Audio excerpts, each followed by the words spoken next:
Amen. Amen. Isang mabiyaya, mapagpala, masaganang bagong taon sa lahat ng ating mga tagapakinig. At umasa tayo na ang taon na ito ng 2025 ay puspos ng biyaya at pagpapala mula sa ating mahal na Diyos. Na itong taon na ito ay magkaroon tayo ng ganap na pag-asa sa walang hanggang kabutihan ng Diyos. And every day is a new day with the Lord.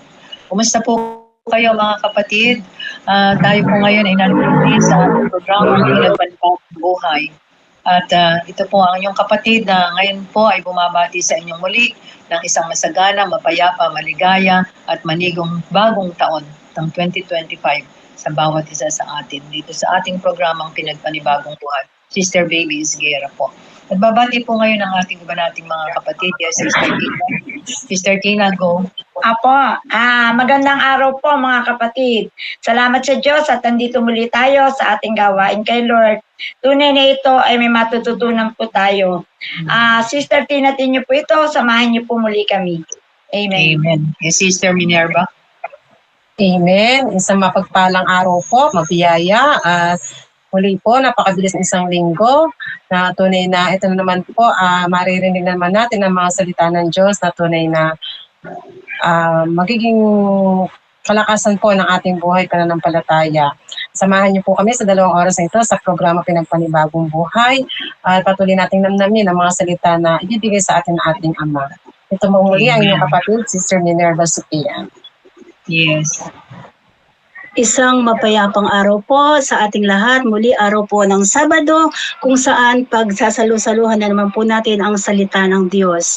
Ang taong 2025 po ay punong-puno ng pag-asa sa bawat isa sa atin. Muli ang inyong kapatid po, Sister Allen Demen.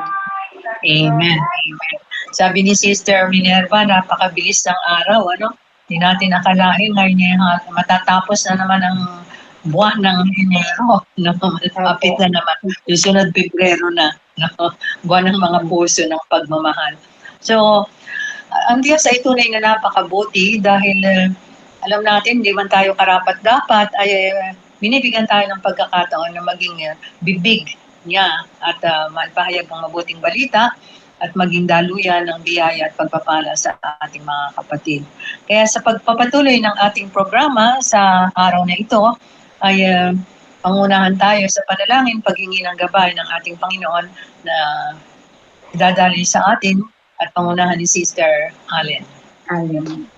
Ilagay po natin ang ating sarili sa presensya ng ating Panginoong Diyos na buhay sa ngalan ng Ama at ng Anak at ng Espiritu Santo. Amen. Amen. Ama naming dakila sa lahat, pinupuri ka namin at sinasamba ka namin sa araw na ito. Pinasasalamatan ka namin, Panginoon, muli itong araw ng Sabatong ito, kung saan ang iyong mga salita ay aming pagsasalu-saluhan. Panginoon, gabayan mo po kami sa 2 oras na talakayang itong may pinamagatang pinagpanibagong buhay, Panginoon. Ikaw ang manguna sa amin. Nawa, Panginoon, ang mga salita mo ang aming mabigkas, ang mga tinig mo ang marinig sa aming mga labi sa hapong ito. At gayon din, Mama Mary, ikaw ang aming prayer warrior at sasamahan mo kami sa pagtalakay ng programang ito. And this we all ask in the name of Jesus who lives with you with the Holy Spirit, one God, forever and ever. Amen. In the name of the Father, and of the Son, and of the Holy Spirit. Amen. Amen. Amen. Maraming salamat, Sister Allen. Tunay na ang Diyos ay napakabuti.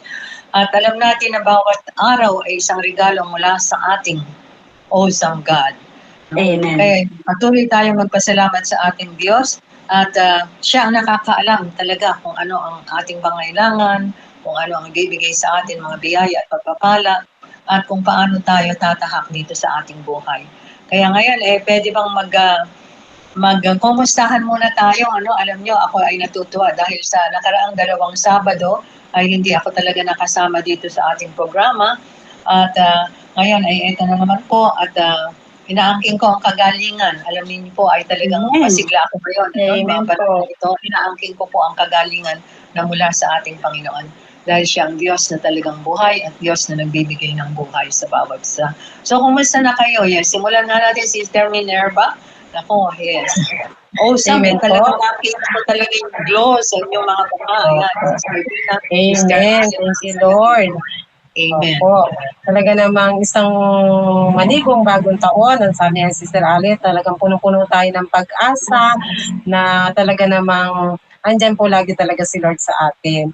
At yun nga po, sa kabila po ng pagpasok ng bagong taon, di po ba, naging matagumpay din po yung pagsalubong namin sa Poong Nazareno, na talaga namang damang-dama namin, sabi nga namin, triple po yung naging dami na sumama po sa prosesyon. Tapos po, after nga po niyan, yung sa ating Santo Niño, na talaga namang sulit na sulit din po yung aming maghapon na yon, na ang dami po talagang biyaya ni Lord na kahit nga sabi ko hindi karapat-dapat sa mga gampanin, pero yung saya sa ating puso na talaga namang pag nakatugon ka ay isang napakalaking biyaya na ating natatanggap.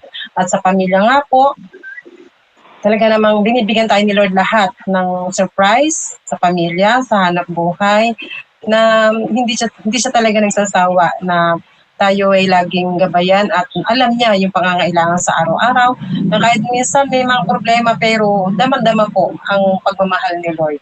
Amen po. Amen. Yes, Sister Tina. Kumusta naman ang buhay-buhay itong mga nakarang linggo na pinagdaanan natin? Hindi tayo nag-asama. Kapunay, yung mga gampanin po, yun po, nagagampanan. Yung nga po General Assembly, nung nakaraan Sabado, naka-attend po ako at thank you kay Lord, nakasama po namin si Bishop Bangkul. At dito nga po sa mahal na po Nazareno, nakasama rin po ako. Doon sa piyesta ng Santo Niño, ng Kapitan Pepe, nakasama rin po. At ito po sa San Nicolas ng Santo Niño. Salamat kay Lord at natapos ko lahat yung bawat paglakad. Pinalakas niya, pinatibay niya yung mga paa ko, yung mga buto ko sa paa na hindi sumakit. Kaya ako'y tuwang-tuwa at nagampanan po yung mga gawain na yung para kay Lord. Amen po. Amen. Amen. Nakakatuwa naman dahil sabi nga natin, tayo ay namalo, tayo ay nakiposisyon, na tayo ay nagkaroon ng sakripisyo, di ba? Tayo ay nakisa sa lahat ng mga deboto ng Santo Niño at yung ating gampanin. Pero ang nakita natin hindi lang basta tayo masaya, sumasayaw, nagdobina, nakiisa sa fiesta, pero ang pinaka-end point nito is tayo ba ay talaga nagiging tulad ng ating Santo Niño. Ang end point nito hindi lang yung devotion, kung hindi meron bang nababago sa ating mga puso.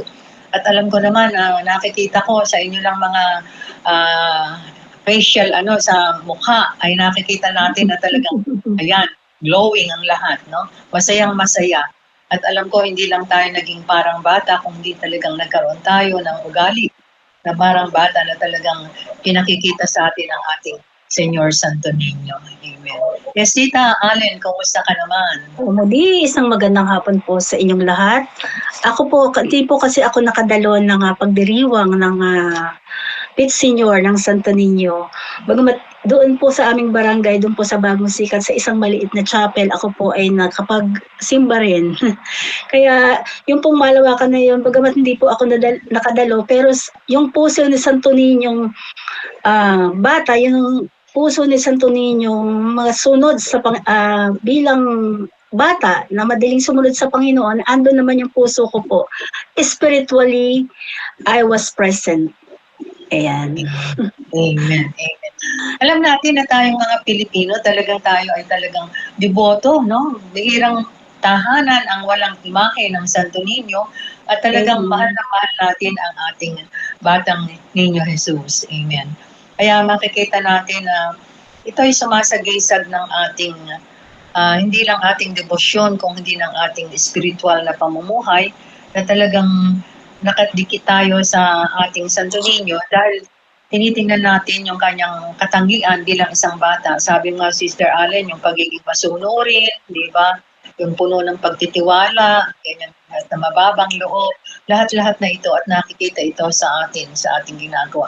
Maraming salamat sa bawat isa sa atin, na talagang nandoon from the heart, yung talagang devotion natin sa ating mahal na Diyos. Sabi nga ni Sister Minerva, doon pati yung ating Kung Nazareno, nakakatuwa nga, no? From matanda, ito, tapos nakita yung bata, nakita natin yung buhay ng ating Panginoon.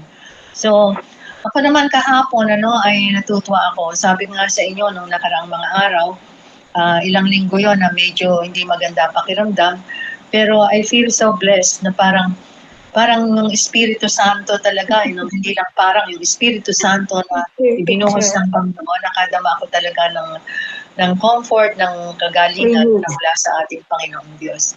And I claim na talagang total healing na ito na naman, tuloy na naman sa paglilingkod sa ating mahal na Diyos. Kahapon, tayo kahapon, isang araw pala, ay pinagdiwang natin, tayo ay nagsama-sama ng isang araw para sa i-celebrate naman yung birthday ng isa nating kasama. Kahapon po yan. Nung isang araw pa, hindi ba? Opo, Nay. Yes, Nay. Kahapon po. Opo, Nay. Yes. Apo, Nay. Sige po, Nay. Opo. Kasi ngayon ay Sabado at tayo ay Opo, Nay. dito sa programa natin. Kaya sinasabi ko yung pagkasama-sama natin noong isang araw sa pag-iinom sa pag-iinom sa Sister Sally. At tayo ay nagkaroon ng pagsama-sama, nagkaroon tayo ng na-relax tayo kasi sinasabi ng ating Panginoon na hindi naman parating nakatuon. Gusto ng Diyos na tayo ay nagkakaroon ng pag-alaga sa ating sarili, relaxation, para nun nagkakaroon ng holistic na pagbabago sa ating sarili. At isang napakasayang biyaya ito para sa bawat isa sa ating. So, ngayon naman ay ating pag-usapan yung ating topic sa araw na ito. Ang araw na ito. At alam natin na pag tayo ay lumalapit sa Diyos, si Jesus mismo, ating Panginoon, ay tuwang-tuwa. Kasi sabi nga natin, kung tayo ay babad sa kasalanan at tayo ay hiwalay sa Panginoon, mahirap na tayo ay magkaroon sa ating Panginoon. Amen. So, tayo ngayon ay dadako sa ating topic sa araw na ito na bibigay sa atin at Sister Minerva, ito ba yung babasa? Yes. Amen po. Ang ating pong topic sa araw ng Sabado ngayon, Enero 25, ay ayon po sa kay 1, chapter 6, verse 65. Ilalapit ka ng Ama. Sinabi niya, ito ang dahilan kaya sinabi ko sa inyo na walang taong makalalapit sa akin malibang ipinagkaloob ito sa kanya ng Ama. Sa buong ministeryo ni Jesus dito sa lupa, tila hindi siya natakot sa mga tao. Sa halip, tumingin siya sa karamihan at nagtuon sa mga taong isinusugo sa kanya ng Ama. Alam ni Jesus na dahil sa kasalanan, walang taong likas na naghahanap sa Diyos. Ang hilig ng taong makasalanan ay magtago sa Diyos sa halip na lumapit sa Kanya. Kaya kailanman nakikita ni Jesus na inilalapit ng Ama ang tao sa kanyang sarili. Agad niyang sinisimulang kaugnayin ang taong ito. Naobserbahan ni Jesus ang haba ng paghihintay na ginawa ng maniningil ng buwis na si Zaccheo para lamang makita ang kanyang pagdaan. Bilang tugon ni Jesus, iniwan niya ang karamihan at nagbigay siya ng panahon sa taong ito na kung saan ay gumagawa ang Ama. Nang napansin ni Jesus na may isang lalaking sumusunod sa kanya, nagsalita si Jesus kay Andres. Sa tuwing makakaranas ng bagong pananaw sa katotohanan ng Diyos ang mga alagad, kinikilala ni Jesus na ito ay ang Ama na gumagawa sa kanilang mga buhay. Nagsalita si Jesus ng mga katotohanang mahirap unawain ng mga tao habang nagtitipon ng mga ito upang makinig sa Kanya. Labis na mapaghamon ng mga salitang binitawan niya, kung kaya marami sa kanila ang nagsialis. Ngunit hindi pinanghinaan ng loob si Jesus. Nakita niya na ang Ama ay gumagawa sa buhay ng kanyang mga alagad. At dito iniukol ni Jesus ang kanyang panahon. Habang nagnanais kang gumugol ng panahong mag-isa, kapiling ng Panginoon, kilalanin mo na ito ay ang Ama na naglalapit sa iyo sa kanyang anak. Hindi ka naghahangad ng mga tahimik na panahon upang maranasan mo siya.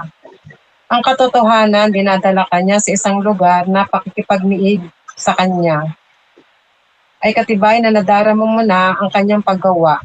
Sa pagbabasa mo ng kasulatan at pananalangin, magtiwalang tatanggapin ng Diyos ang iyong tugon sa kanyang patnubay sa pamamagitan ng lalo pang pagtuturo sa iyo ng tungkol sa kanyang sarili. Ito po ang kabuuan na ang sabi nga, ilalapit ka ng Ama. Yes, amen. Sinasabi sa ating mga karanasan, kung tatanungin kayo, kailan nyo ba naramdaman ang pagtawag ng ating Panginoon, ng ating Diyos, kung saan tayo ay nalapit at makaugnay ng ating Panginoong Hesus Kristo? Sister Minerva, di ba nararamdaman mo anong nangyari sa'yo?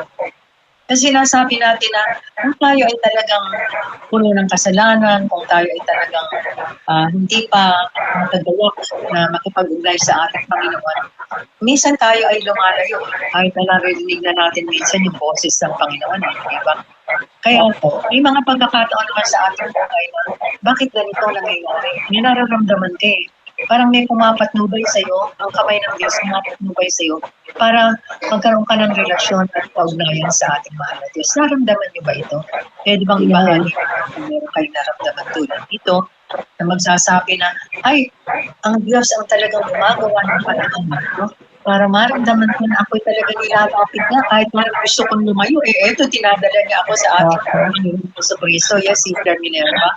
Opo, Nay. Sabi ko nga po, nung panahon nga talaga naman na, abalang-abala ko sa hanap buhay. Ang dami nagyayaya sa akin na attend ka sa ganito, attend ka sa ganito. Sabi ko, pagod ako, wala akong oras, wala akong panahon. Pero talagang gumagamit si Lord na instrumento na nagagamitin niya na hindi magsasawa na tawagin ka na. Sabi nga natin si Lord yung tumatawag na yon. At talaga naman sobrang blessed ko dahil talagang naging instrumento si Sister Beth Romasanta na maakay po ako rito sa community na ito. Na noong una nga sabi ko, ayoko, pero hindi siya nagsawa na ako'y tawagin. At yun nga po, dito ko naramdaman talaga yung presensya ng ating Panginoon na kahit anong kapaguran mo, kahit anong kabalahanan mo sa mundong ibabaw na ito, basta talaga naramdaman mo na yung tinig at salita ng Panginoon, ay ako na rin po sa sarili ko yung gumagawa ng kaparaanan kung paano higit na ako'y mapapalapit sa ating Panginoon na minsan nagkakaroon talaga ng ng dahilan para hindi makatugon, pero andun din yung konsensya mo na hindi ka mapakali, na hindi talaga makatugon, makarating sa tawag ng Panginoon. Talaga naman pong nagpupuri ako sa Panginoon dahil sabi ko nga mula nung ako natawag ng 2008 hanggang sa ngayon po ay narito po ako sa ating community na sabi nga ni Nanay, nakikita sa ating mga mukha, sa ating mga sa ating aura. Opo. Amen po na andiyan naman po talaga yung yung mga pagsubok, yung mga problema, pero nang dahil po sa nakilala na, napapalapit na po sa Panginoon, hindi na po makikita yung talagang pasan mo ang daigdig na yung nakasimangot ka, yung nagrereklamo ka. Lagi po nakangiti ngayon. At sabi ko nga sa topic natin na ako rin po si Sakeo nung araw na makasalanan. Talaga namang yung makasalanan na abalang-abala sa mundo, tapos marami kang nagagawa na alam natin na hindi kalugod-lugod sa kalooban ng Panginoon, pero talagang kikilos at kikilos ang Diyos na hahanapin mo siya, na tunay na mararamdaman mo yung kanyang pagmamahal, yung kanyang pag-ibig, na talaga namang yun yung magiging yung kapayapaan na magiging ng isip at puso mo. At sabi ko nga, sa pagtugod ko sa Panginoon, talaga namang, ayan po, napagtapos niya yung aking mga anak. Ano pa ba ang hahanapin ko para ako tumigil sa paglilingkod, sa pagtugon, sa tawag niya.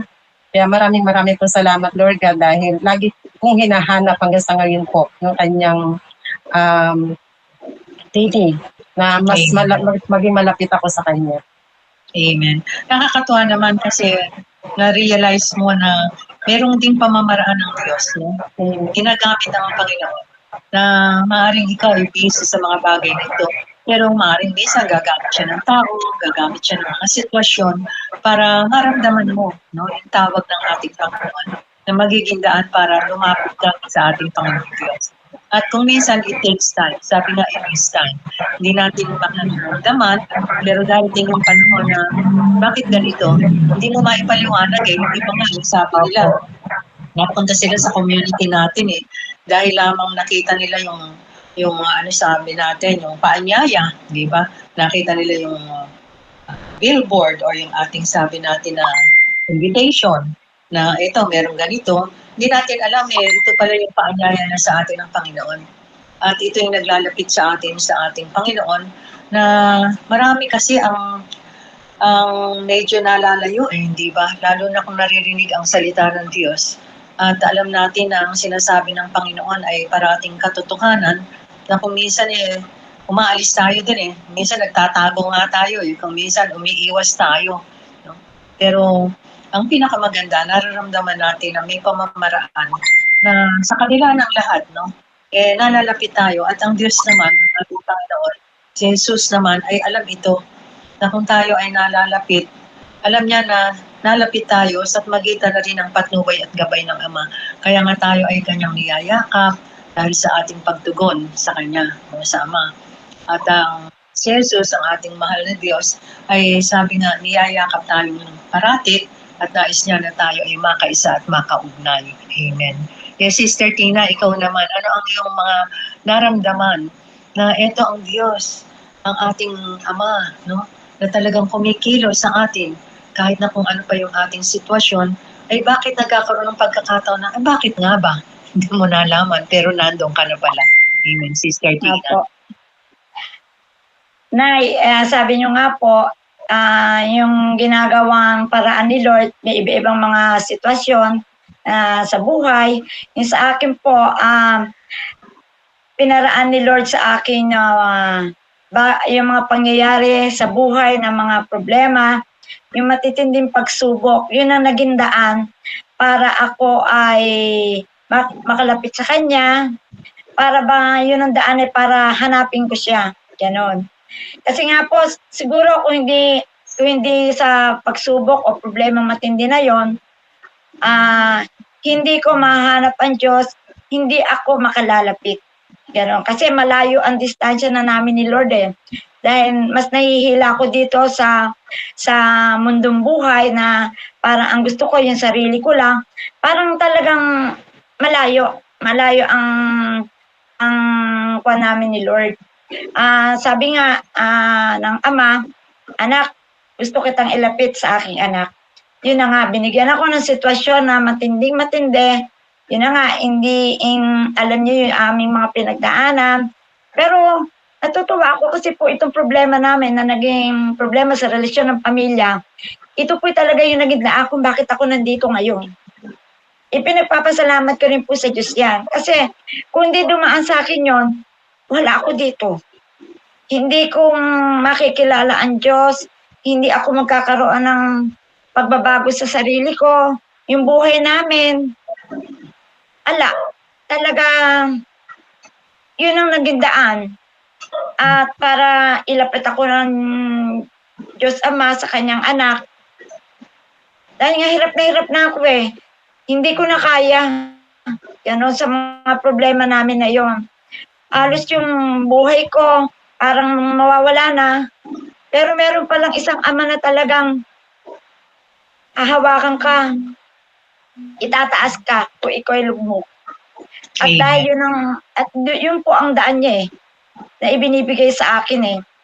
Dahil ang sarap ng pakiramdam pala pag ikaw ay nalapit sa Diyos. Kasi lahat ng mga pinagdaanan mo mabigat, pag dumating ngayon, magaan mo nang nadadala. Dahil sa tulong ng Panginoon. Kaya nga, salamat sa Diyos kasi natagpuan ko siya sa buhay ko na naging ganun ako. Kaya eto, kami mag-asawa, nagpapasalamat ako sa Diyos. Pareho kaming inilapit ng Ama sa kanyang anak. At sabi ko nga dito, sa natagpuan ko ito, ay ito'y tunay na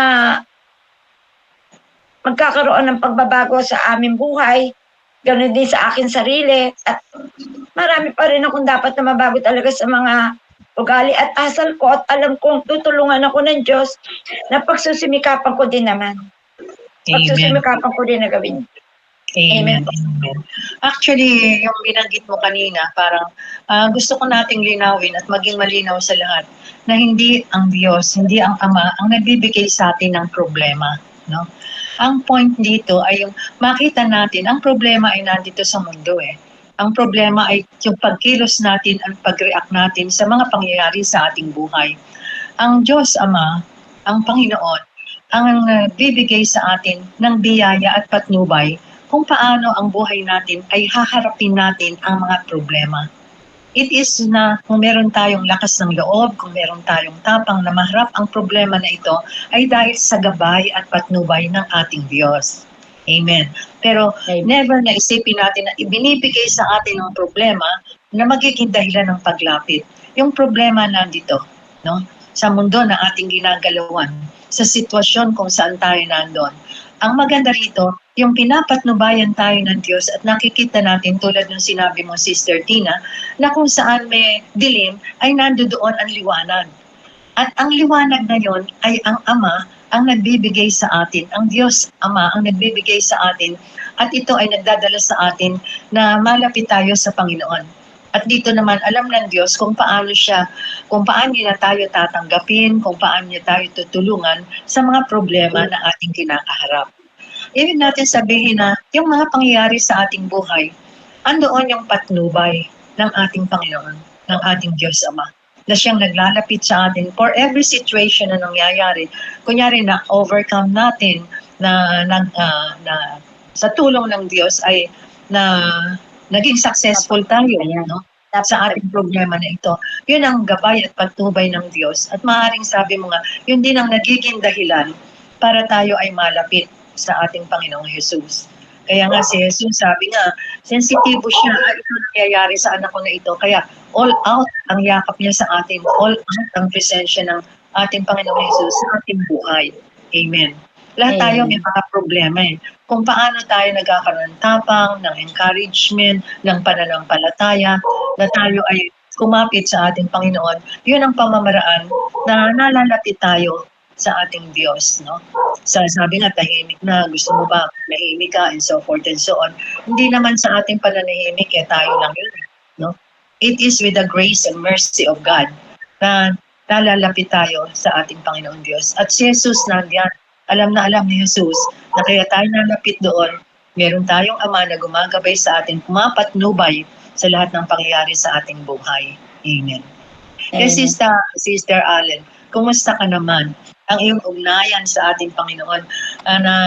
Paano mo nadama na ito ang Ama talaga, no, sa kabila ng pangyayari sa aking buhay, hindi magandang sitwasyon, mga problema, pero hindi niya ako pinabayaan na malayo. May mga pangyayari na nilalapit ako sa magitan ng mga pangyayari sa buhay ko, kung paano ko haharapin ang buhay ko na malapit ako sa Diyos. Amen. Sister Allen. Amen. Ilalapit ka sa Ama. Sa pagkabata ko pa po kasi actually ang naglapit sa akin sa Ama o nagpakilala sa ating Panginoong Diyos, yung aking Ama. Nung bata po kasi kami ay sa kong edad, yung aking Ama ay nagdadasal po kami tuwing 6:00 ng hapon. So nagsimula po dyan ang paglapit ko. Ako na rin po yung nauuha sa bata ko pong edad, ako na rin po yung nauuhaw sa paghanap sa Ama, sa ating Panginoong Diyos. Sa murang edad ko po ng 12 years old, nakikinig na po ako ng Radio Veritas, which is 24 hours. Yun po yung Catholic station sa radyo. Ngayon, sa kabila po ng aking paghahanap sa Ama, pagiging malapit sa Ama, although may mga problema, chaos in life na dumarating. Sa mga problema na yon, pag kasi po nasa Ama ka na, nakatagpuan mo ng Ama, nagiging parang pinagagaan na ang problema, nalulutas ito. Tsaka yung pong paghahanap sa Ama, yung hindi po ako nag-i-stop, I always looking and hunger in the Word of God. Nung ako po ay nagtrabaho sa Middle East, dala ko po ang aking Biblia. Dala ko po ang aking Biblia kung ang saan ang salita ng Diyos. Alam ko na harapin ko ang mga problema kasi nga po OFW ako. Talampasan ko yung mga problema po na yan dahil nailapit na ako sa Ama nailapit na ako sa Ama sa pamagitan ng mga taong ginamit ni Lord yun sa family ko na kailangang kumapit ka sa Diyos, laging kapit sa Diyos, huwag bibitiw. Nandun na po yung faith na si Lord lang naman po ang makakagawa sa ating buhay. Sa mga problema mo, sa buhay mo, kahit ano man yun, up and down, talagang kakapit lang po tayo sa salita ng Diyos. May pinangahawakan po tayo talaga ang Biblia. Na andito ang sa lahat ng pangako ng Panginoon. Ano man pong dumating sa ating buhay, turn on the Bible, andun pong lahat ng pangako ng Diyos. Yun lamang po. Amen. Sabi mo nga ay ang point natin dito, dahil sa pagmamahal sa atin ng Ama, ay inilalapit niya tayo sa kanyang anak na si Jesus. Lahat ng pangyayari sa ating buhay, sabi ko nga, pag sikat ng araw, kunyari yung liwanag ay nakakapagbigay ng liwanag sa madilim na bahagi ng ating buhay. No? So it is the Father who leads us and guide us so that we will be able to go to His Son, Jesus. No? At makilala natin ang kanyang anak na si Jesus. Yes. Dahil tayo ay kapatid ni Kristo. At gusto ng Ama na tayo ay maging katulad o mapasama sa kanyang anak sa kanyang pag-ibig. No? Kasi yun ang gusto ng Diyos. We become the kind of person God wants us to be. At nangyayari nga ito sa ating buhay kung tayo ay talagang bukas, no? Sa ating kaisipan, bukas ang ating puso, bukas ang ating kalooban, na marami tayong nakikita na hindi nakikita ng mundo. Sabi nga, nakikinig tayo sa salita ng Diyos, at dahil ang salita ng Diyos ay katotohanan, we live the truth, no? At ito ay sinasabuhay natin. Yung salita na sinasabi natin, na sinasabi sa atin ng Panginoon na panay katotohanan, ay nagbibigay sa atin ng daan para nakita natin ang tamang landas ng ating buhay. Amen. Kasi si Lord, alam mo, sa ang ating Panginoon Jesus, katotohanan ang sinasabi niya. Kaya nga sinasabi sa atin, maraming tao na umiiwas. No? Maraming tao ang nagtatago. Maraming tao ang nagiging abala at sa halip na kumapit sa Panginoon, sa ating Panginoong Jesucristo, ay taliwas ang nangyayari.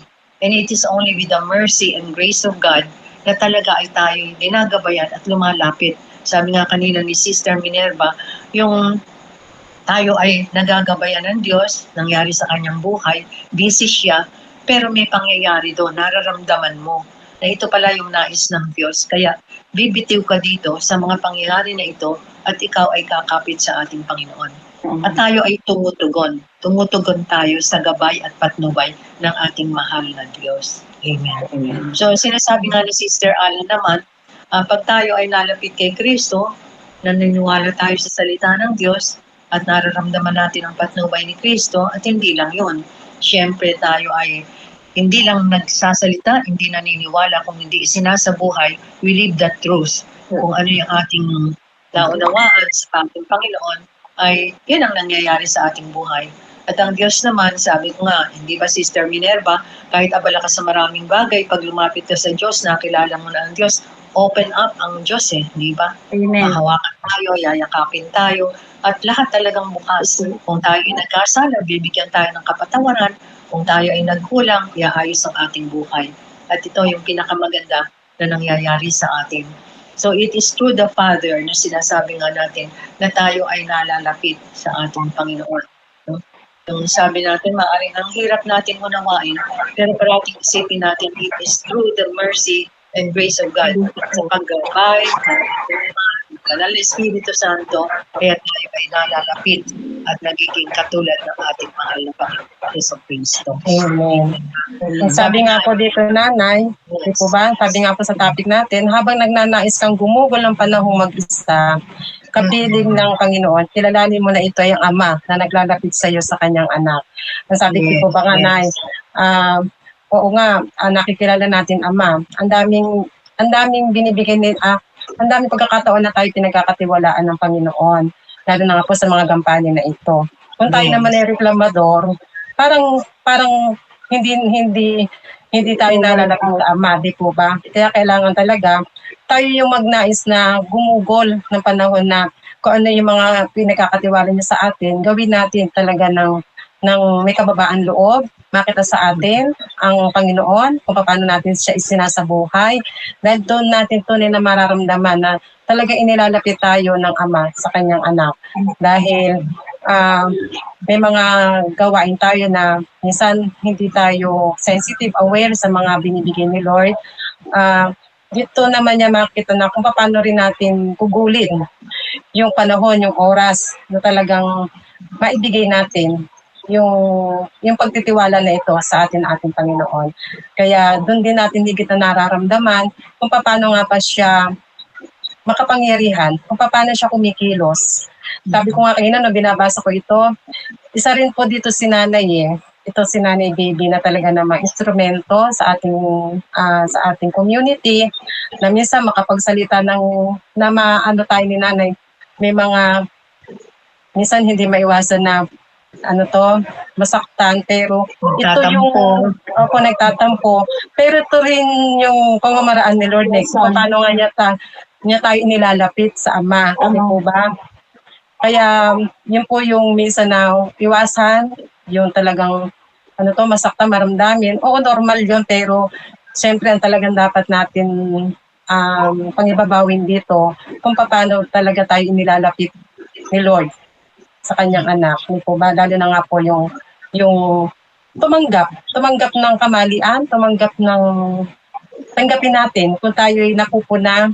Kasi isang biyayang, dito ko rin po kasi natutunan sa community Matuwa ka pa nga pag napupuna ka, dahil doon ninaayos ni Lord kung ano yung dapat niyang ayusin sa iyo, kung paano kanyang babaguhin. Kasi kung hindi tayo tunay na magpapabago sa Panginoon, parang hindi rin natin tunay na nakikilala ang ating Ama. Amen. Parang sinasabi nga na tayo ay nilikha ng Diyos at sa mga pangyayari sa ating buhay, minsan sinasabi natin, Lord, bakit ganito? Lord, bakit ganyan? Iisipin natin na hindi pa tapos ang pagkalikha sa atin ng ating Panginoon. Ano pa rin yung proseso? Ang sinasabi mo, Sister Minerva, ay nakita natin na pag nandyan yung patnubay ng ating Panginoon, yung promptings, naririnig mo na, yung bang minsan dapat maging masunurin kayo, obedient. Yung sinasabi mo. You should be humble and meek of heart. Kasi tingnan natin ang ating Panginoong Jesucristo, hindi ba sa pagsunod niya sa Ama, nandun yung obedience Hindi nga niya tiningnan kung anong nangyayari, yung mga sakripisyo na nangyayari sa kanya. Ito yung pagtugon natin, sunod natin sa kalooban ng Ama. Kasi mahirap sumunod sa kalooban ng Ama. Kung minsan nga ayaw natin, tulad nung sinasabi mo na nasasaktan, nahihirapan, But if we follow, ang point ito, sabi nga, obedience is more than sacrificing. Kasi yun ang gusto ng Diyos sa atin.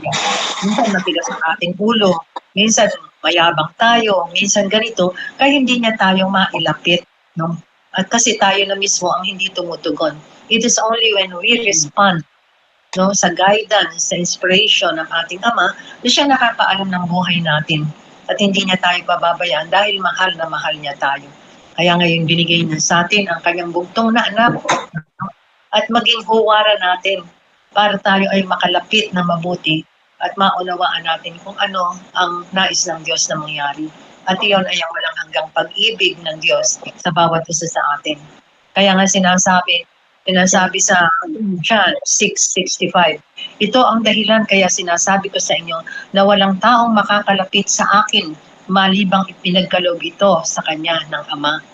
Ang hirap talaga Not unless na tinanggap mo, yung mga gabay ng ating mahal na Diyos, kung ini-ignore mo yan, ayaw mong sumunod, matigas ang loob mo, ang puso mo, paano ka makakalapit sa ating Panginoong Jesucristo? Yun ang essence nung sinasabi nating ilalapit ka ng Ama sa anak sa pamamagitan ng pagiging bukas na puso, masunurin, bukas ang isip, bukas ang iyong buong pagkatao para makilala mo ng mabuti ang ating Panginoong Jesucristo. Na sinasabi natin na ibinigay ng Diyos sa atin, nagligtas sa atin, tinubos ang ating mga kasalanan at tayo naman ay tumugon, no, sa pagmamahal na ito ng Ama sa atin. Dahil makikita natin, syempre, ang huwaran nga natin dito ang ating Panginoon eh. Kaya si ating Panginoong Jesucristo ay nandiyan parati, sensitibo siya. Pag nakita niya yung tao ay nandyan, tumutugon na ganyan, hindi kanya na kakayaan na malayo pa. Di ba, Tita Minerva? Ilang sinasabi sa atin ang ating pinag-uusapan ngayon. Kasi kung minsan nandiyan ka, nalapit ka, mamaya wala ka na naman. Hindi na hinahayaan ni Jesucristo ng ating Panginoon Jesus. Sabi ko nga, God will never, once na nakilala mo at nalapit ka, tumugong ka na sa paanyaya ng Ama, nalapit ka na, God will never let you go, God will never let you off, and God will never let you down. Yun po ang napakaganda nito, patnubay ng mahal na Diyos sa atin. Sabi pa nga niya, Nanay, yung sa pakikipagniig natin, Yes. Diba, sabi nga ni Lord, yung pakikipagniig natin sa Kanya ay katibayan na nadarama mo na ang Kanyang paggawa, ang pagkilos, ang kapangyarihan. Opo, na dati hindi ko naman nararamdaman yun. Pero di po ba, nung ako inilapit na ni Lord sa Kanyang anak, ay talaga namang nagiging sensitive na rin na kahit na maliit na bagay, talaga pinagpapasalamat na sa Panginoon, na talagang siya yung may gawa ng lahat. Kung ano yung pagising mo sa umaga, kung ano yung magiging plano niya sa maghapon na ito, na nararamdaman na natin na nagiging sensitive na tayo na dito ko rin natutunan nga na minsan sabihin parang ala ka na ba sa sarili mo kasi binibigay mo, tinatanong mo na kay Lord, ano po ba yung susuot ko ngayon? Ano po ba yung plano niya sa akin ngayon? Ano po ba yung gagawin niya sa akin sa maghapon na ito? Pero siyempre po talagang hindi rin naiiwasan talaga na nagiging makasalanan, nakakapagsalita, nakakapaghusga, di po ba? Minsan alam mo na nakasakit ka ng kapwa mo, pero yun po yung gumugugol ka na ngayon ng ugnayan sa Panginoon, kaya alam mo na, nararamdaman mo na yung talagang pagkilos niya, paggalaw niya, at yung kapangyarihan niya. Amen. Ang ibig sabihin talagang pag nandyan na tayo, nagkakaroon talaga ng pagbabago. Unti-unti, sinasabi mo, Tita Minerva. Hindi ba, Tita Tina, nagkakaroon ng pagbabago sa buhay natin Hindi na ikaw yun. Dahil na kay Lord ka na, nalalapit ka na sa Kanya, nakikita mo na ito pala. No, maraming salamat, Panginoon. Nagkakaroon ng transformation. Pag sinasabi tayo, binabati natin, kumusta ka na ba ngayon? Cute pa rin. Ano yung ibig sabihin? Ako pa yung Kristiyano, Katoliko na araw-araw ay nagpakaroon ng pagbabago sa aking buhay. Bakit? Dahil ka nandun ka na, kaugnay ka na ng ating Panginoon. At yon ay hindi lang sa ating sariling pagsusumikap. Di ba, Sister Minerva? Sabi nga, it's not only through our own effort, but it is through the guidance and the mercy and the grace of God na kaya tayo ay nandito. Minsan nagugulat ka, bakit na ba dati ganito ko? Bakit na ngayon mukhang naiiba na ang buhay ko. Yun Kasi andun yung awa, grasya, biyaya, at pagpapala kung mamang ng Diyos, kaya tayo ay nalapit. It is not only sa ating sarili. Kasi kung sarili natin talaga, sabi nga si Sister Minerva, iba yung dali ng ating isipan. Iba yung laman ng ating puso, iba yung laman ng ating isipan. Pero pag nalapit tayo sa ating Panginoon, and it is only, parati ko sinasabi pa ulit-ulit, it is only through the mercy and the grace of God na tayo ay talagang nalapit sa Kanyang anak ni Jesus at sa Kanyang kalooban. Amen. Amen. Ako, ayan. May konti pang Tita Tina. Opo. At saka po, kailangan din po talaga natin yung talagang magkaroon tayo ng pakikinig. Kasi nga po, minsan nga, dumarating na nga sa atin yung sa buhay natin na, nabibilis pa rin tayong magalit, na yung pasensya natin, medyo umiikse. Siguro kailangan tumahimik, makinig. Kasi sa pag-attend natin ng misa, may mga humili na sa atin nagkakaroon ng bukas sa puso na wari, dumating ka na mainit ang ulo mo o napagsalitaan mo yung kapwa mo na hindi maganda. Pag naka-attend ka ng misa at may napakinggan ka, para ba yun na nagtuturo sa'yo na kailangan magkaroon ka ng kababaan loob, yung gano'n para maayos mo yung kapwa mo, matulungan mo, baka mamaya kaya mainit ang ulo o kayong dalawa, nagkakasabay kayo, kailangan andun yung meron mo na tahimik, makinig, pakinggan mo, tingnan mo, baka mamaya nababalik ka na naman sa ugali mong hindi tama. Kaya kailangan medyo magkukuha ko muna ng konti sa sarili mo. Yan yung po ang natututunan ko ngayon. Medyo nag-i-slowly muna ako dun sa aking ginagawa ko. Minsan nga ando pa rin yung diretso pero kailangan merong control. Kailangan tatabi muna ako sa isang tabi. Makikinig, makikipag-usap po na kay Lord kung paano. Kasi pag ako lang talagang kuminsan din, hindi mo mapipigilan pero kailangan kapit kay Lord pag inig ka sa Kanya. Sundin mo kung ano yung sinasabi niya. Amen. Ganun. So it is through the promptings of the Holy Spirit that we become sensitive, no? Sensitibo Opo. tayo sa nangyayari sa ating paligid.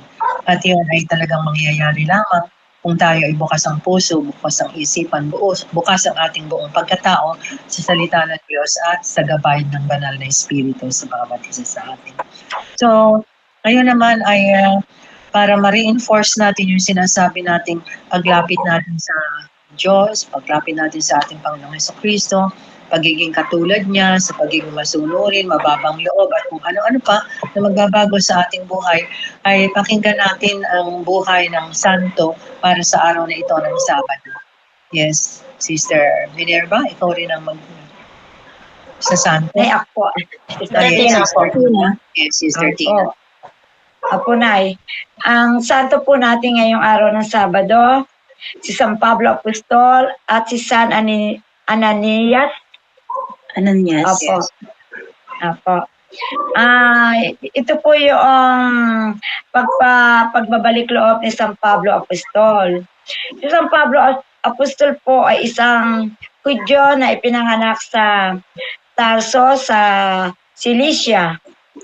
At buhat nung ipinanganak po siya ay isang mamayanang Romano na. Marunong siya ng salitang Griego at natutunan din po niya yung paggawa ng tolda.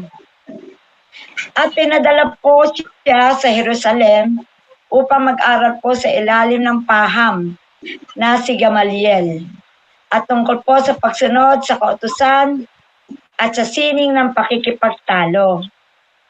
Siya po ay isang masigasig na Pariseyo. Inuusig niya yung mga taong tagasunod ni Kristo.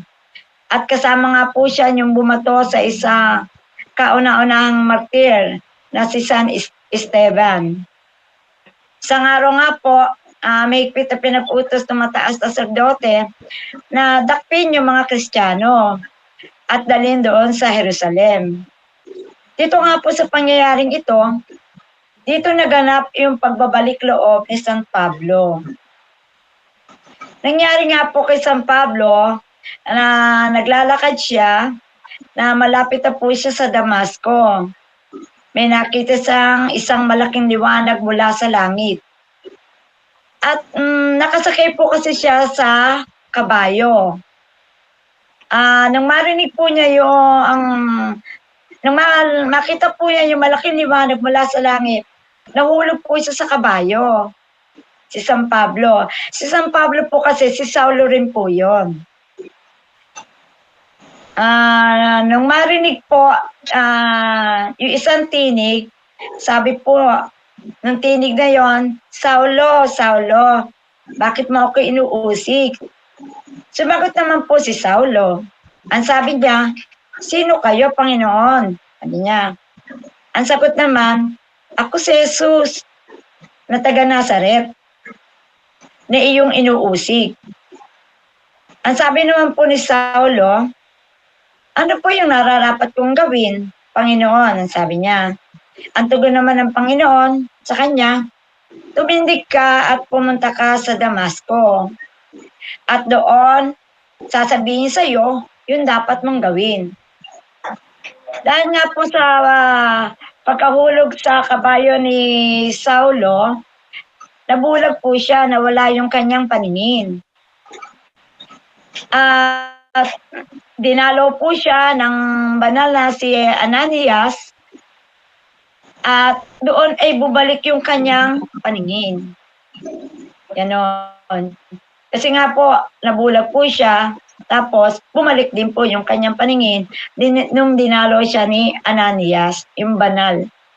Nakilala po ni Saulo yung kalooban ng Diyos nung may marinig siyang tinig at makita niya yung liwanag.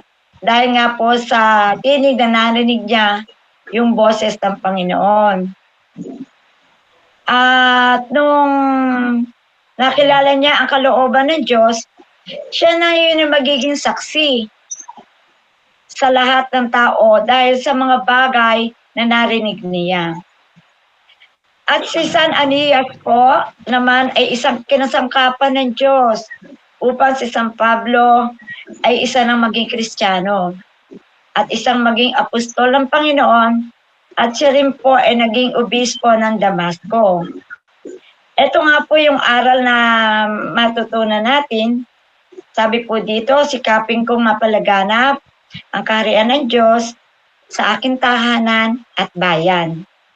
Sisikapin ko ang lahat ng nasa paligid ko ay matutong umibig at maglingkod sa Diyos. San Apostol and San Ananias, ipanalangin niyo po kami. Amen. Amen. Amen. So ano ba yung nakita natin sa buhay ni Saulo? No? Hindi po binago ng Diyos ang pangalan ni Saulo. Yung Saulo po ay pangalan niya, pati yung pangalan na Pablo. No? So yun po ang kinaanohan niya. Dalawa po yung kanyang pangalan na yun, Saulo at Pablo. No? Si Saulo po ay nung sabi nga natin, siya po yung hindi against siya sa mga Kristiyano. Inuusig niya yung mga Kristiyano no? Ayaw niya ng mga katuruan ng mga Kristiyano. Inuusig niya, pinapatay niya yung iba, hinahabol niya. Kaya nga sa kanyang minsan ay tinawag siya ng Panginoon. Yun po ang sinasabi, Saulo, Saulo. Tapos ay nagsalita siya, bakit po Panginoon? Bakit mo ako inuusig? Kasi inuusig nga niya, dinadakip niya, hinahabol, pinapatay yung mga sumusunod sa ating Panginoong Hesukristo. At sabi nga ng Panginoon sa kanya, ako yung Panginoon mo, ako ang Diyos na yung inuusig at kailangan pumunta ka, tumindig ka, pumasok ka sa lungsod. At sabihin mo sa iyo kung ang dapat mong gawin. So natilihan si Saulo at siya ay lumakad at sabi nga ni Sister Tina ay nagkaroon siya ng na blind siya, na bulag siya, nakakita siya ng matinding liwanag, no? At binilinan din siya ng Panginoon na pumunta ka sa bahay nito, kay Ananias, at sa pangitain ay nakita na pinipray over, idadasal ka ni Ananias, at nung dinasal siya, ay nalaglag yung parang kaliskis sa kanyang mga mata, at siya ay nakakitang muli. No? At doon na nagsimula yung kanyang pagbabagong buhay, pagbabalik loob sa pagtuturo. Nagkaroon siya ng matinding pagtuturo at pagdepensa sa ating pananampalataya. Kaya yun ang sinasabi natin na naganap sa buhay niya. Sabi nga sabi ng Panginoon ay dapat na siya ay maging lingkod na mabuti ng ating Panginoon. At yun nga ang nangyari. Pinapunta siya ng Panginoon kay Ananias at doon ay nakakita siya, sinugo niya ang Espiritu Santo at nagmulat siya ng mata, nakakita na siya, tumindig siya, nagpabautismo at yun na nga, ay nagturo na siya, nagbago na siya, nagkaroon siya ng pagbabago ng kanyang puso at kalooban. Anong ibig sabihin natin ito? Kung i-relate natin ito sa ating pinag-usapan kanina, ang Diyos talaga ang tumatawag sa atin, lalo na kung tayo ay nalalayo sa Panginoon.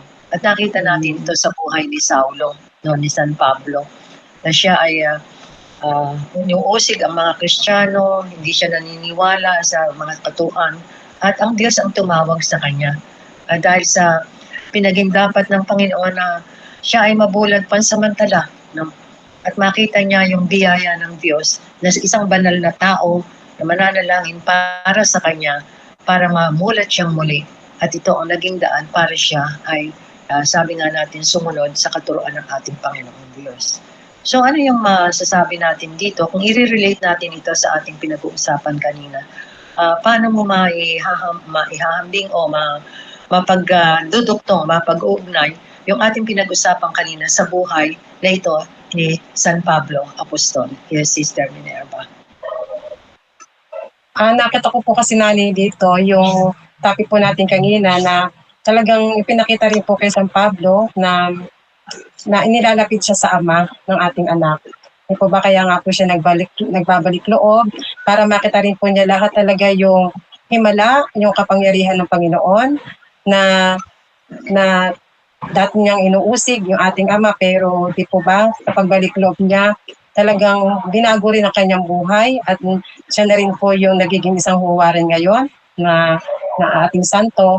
At dito rin po pinapakita yung talagang buhay din po natin na talagang sa pagbabalik loob natin sa ating ama, talagang patuloy niya tayong babaguhin, patuloy niyang aayusin yung ating, kung paano niya rin niya tayo gagamitin na instrumento po, katulad nga po ni San Pablo. At yun po, yung talagang tunay na pakikipag-ugnayan sa ating Panginoon. Parang sinasabi sa atin na kahit na nung una, yung ating lumang buhay ay hindi maganda. Opo. Diba? Opo. Makasalanan tayo, pero nagkakaroon ng pagkakataon para tayo ay magbago. Kaya nga Amen. noon, yung mga tao na nakakakilala kay Saulo, ay parang nagtataka, anong nangyari sa kanya?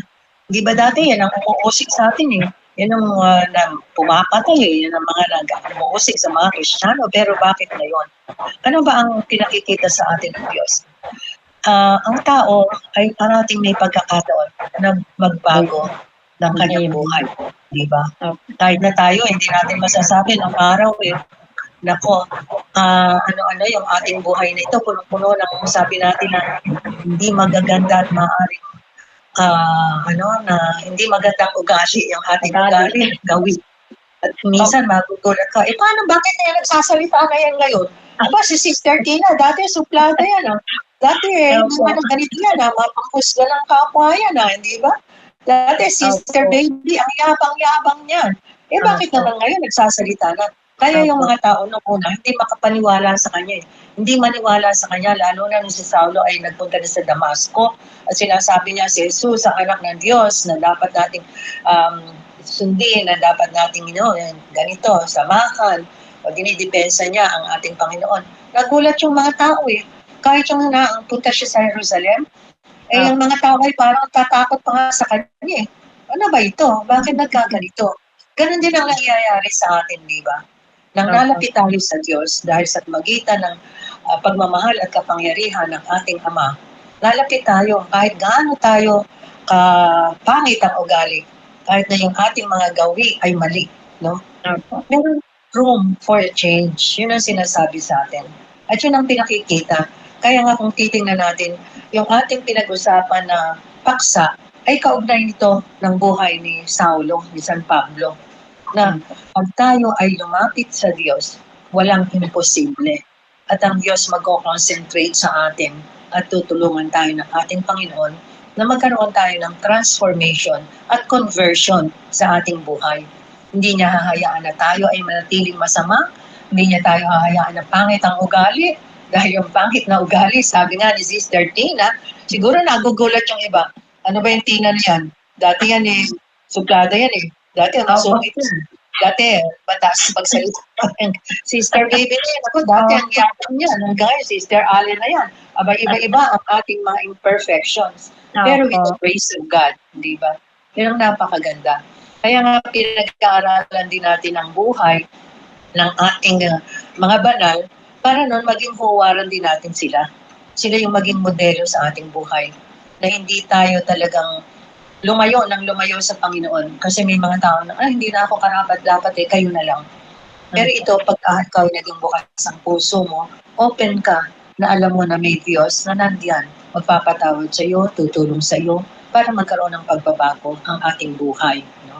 At maging kapaki-pakinabang ang ating buhay. At dito pinakita rin ng Panginoon eto, ikaw, ganito ang nangyari sa iyo. Pumunta ka sa tao na ito kasi itong taong banal Parang sinasabi na itong taong banal na ito makakatulong sa iyo. Kaya naalala ko yung isang kwento tungkol dito na pwedeng i-relate natin dito sa buhay ng ating santo. Meron daw isang bata na ang pangalan ay Rosie, na bata pa lang siya kasi ay mga, 1 year and a half pa lang na malapit ng mamatay. At yung nanay gustong puntahan siya ng isang kakilala sa ospital at siya ay pagdasal. No? Naalala ko kasi yung pagdadasal ni Ananias. No? Paano sabi niya, idadasal ko? Sa tingin ko naman, talagang wala silang kamalayan, no? Sa kabutihan ng ating Panginoon Diyos. Para bang sasabihin daw niya, ano kaya sasabihin ko dito pag dinasal ko? Hindi ko naman masasabing, Lord, gusto mo ba silang tulungan? Lord, matutulungan mo ba sila? Kasi hindi nila kilala. Wala silang kamalayan tungkol sa Panginoon. So dito ay talagang pinakita sa atin na kailangan talagang may tao na magli-live up sa atin at tayo mismo sa ating buhay gagawa ng paraan. No? Sabi nga natin, nadinig mo ang tawag ng Diyos, buksan mo ang puso mo, sumunod ka sa Panginoon kahit parang mahirap sumunod sa ating Panginoon Diyos. Dala ng ating nakasanayan yung comfort sa ating buhay. Diba? At yun ang napakaganda. Kung merong mga tao na naniniwala at sasabihin, ito banal na tao, dito ka lumapit kasi makakatulong siya sa iyo. At itong banal na tao, ipapanalangin ka at may mangyayaring mabuti sa iyo. Di ba? Ito yung pag-akay ng Ama, paggabay ng Ama sa atin through the people na alam natin na andun na, mataas na ang antas ng kabanalan at kilala na ang ating Panginoon Diyos. Kaya patuloy tayong manalangin at gawin nating huwaran si San Pablo Apostol at gawin natin ding huwaran si Ananias na ginamit din ng Panginoon para tayo ay tunay na magkaroon ng magandang buhay at spiritual na buhay, magandang buhay kasama ng ating Panginoon. Yes, Sister Minerva, may konti pa pang nais idagdag. Yun nga po, di po ba, sabi nga sa topic natin, talagang pakikipag-ugnayan natin sa Panginoon. Dati-rati nga nanay walang preno ang bibig. Ako po yun. Pero siyempre po, nung nailapit na po. At saka talagang, yes, amen. Opo, nung nailapit na po kay Lord, siyempre po, nagkakaroon na ng control, ng self-control, na talagang inaamin naman po talaga yung mga, ako po inaamin ko yung mga kahinaan ko, kakulangan ko, yung mga hindi maiwasang kasalanan na nakakapagsalita. Minsan po yung nakakasakit. Pero yun po, dahil po inilalapit na ako sa Ama, ng anak, ng ama sa anak, talaga pong nararamdaman ko na po lagi ngayon yung presensya ng ating Panginoon. At ito nga po, sabi nyo nga talagang makipagkaibigan kami sa mga santo dahil mas mapapalapit kami sa Panginoon, di po ba? Na talaga naman ito rin po yung maging huwara namin sa pakikipagbaka namin sa mundong ibabaw na ito, na talaga namang lahat naman po yan ay ginamit ni Lord para po sa kabubuti rin po ng bawat sa atin. Amen po. At huwag tayong mawala ng pag-asa, huwag tayong mawala ng sabi nga natin na pagkakataon o pag-iisip na walang mangyayari sa ating buhay. Gaano tayo kasalanan, gaano tayo may problema, perfection sa ating buhay. With the grace of God. It's only with the grace and mercy of God. Kasi yung mga santo na yung mga tao rin katulad natin na karamihan na ay nagkaroon ng hindi magandang buhay pero inayos ng Diyos at sila ay naging banal at yun nga, huwaran natin kaya tayo parating nag-uusap tungkol sa buhay ng ating mga santo. Amen. Amen. So, ngayon naman, meron ba tayong awitin, Brother Jeff, na paparinig para ma-reinforce yung ating pinag-uusapan, Brother Jeff?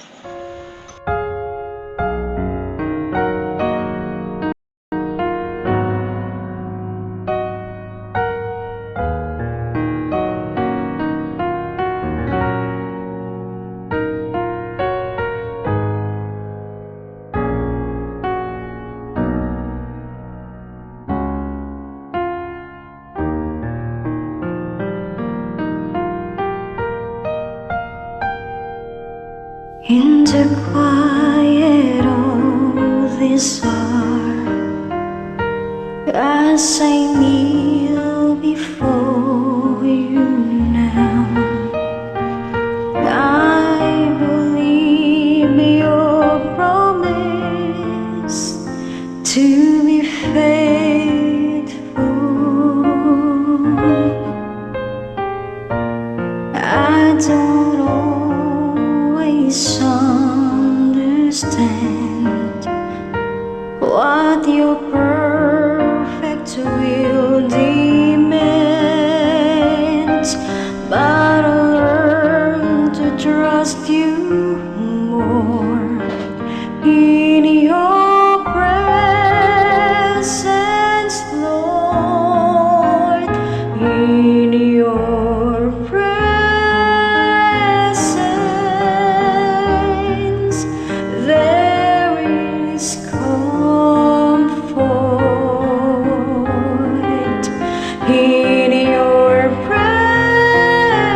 such sweet rewind when we wait upon the Lord, as we take the time He gives His perfect wisdom to be found in Him alone. All our deepest secrets known, we're surrounded by His grace when we see His face in your presence. There is comfort in your presence. There is peace when we seek the Father's heart. We will find such bliss, assurance, and ever-open door to know our Savior born in the presence of the Lord.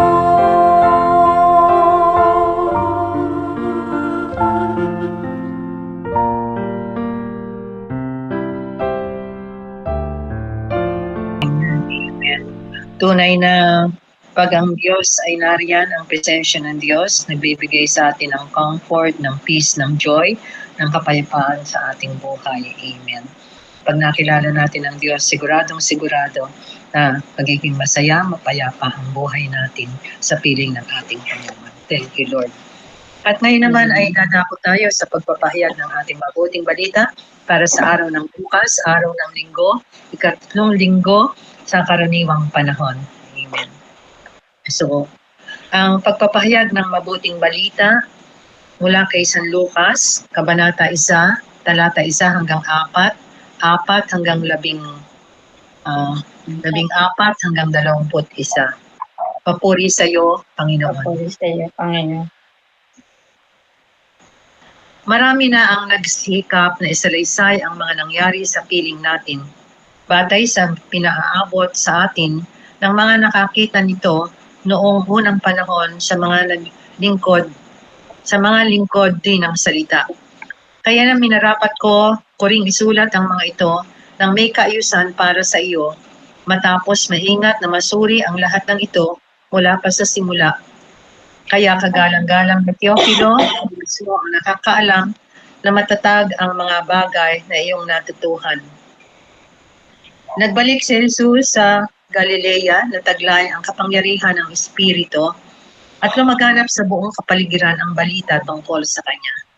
Kinaugalian niyang magturo sa kanilang mga sinagoga, pinupuri siya ng lahat.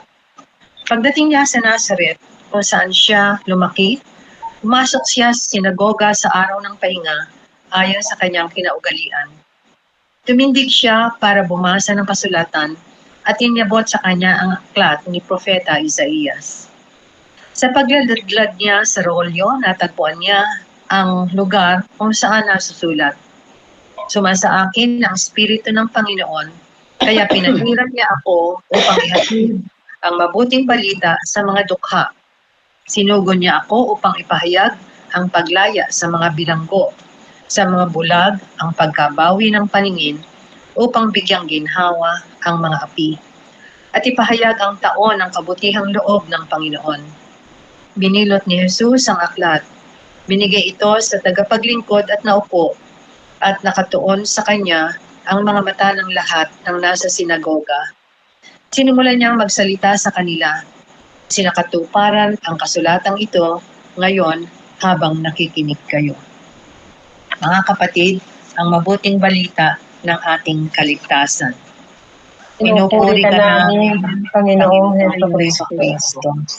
Nadinig po natin itong binasa nating Ebanghelyo ni San Lucas, kung saan bumalik si Jesus sa bayang Nazareth matapos ang matagumpay na pagpapahayag ng mabuting balita at paggawa ng himala sa rehiyon ng Galilea.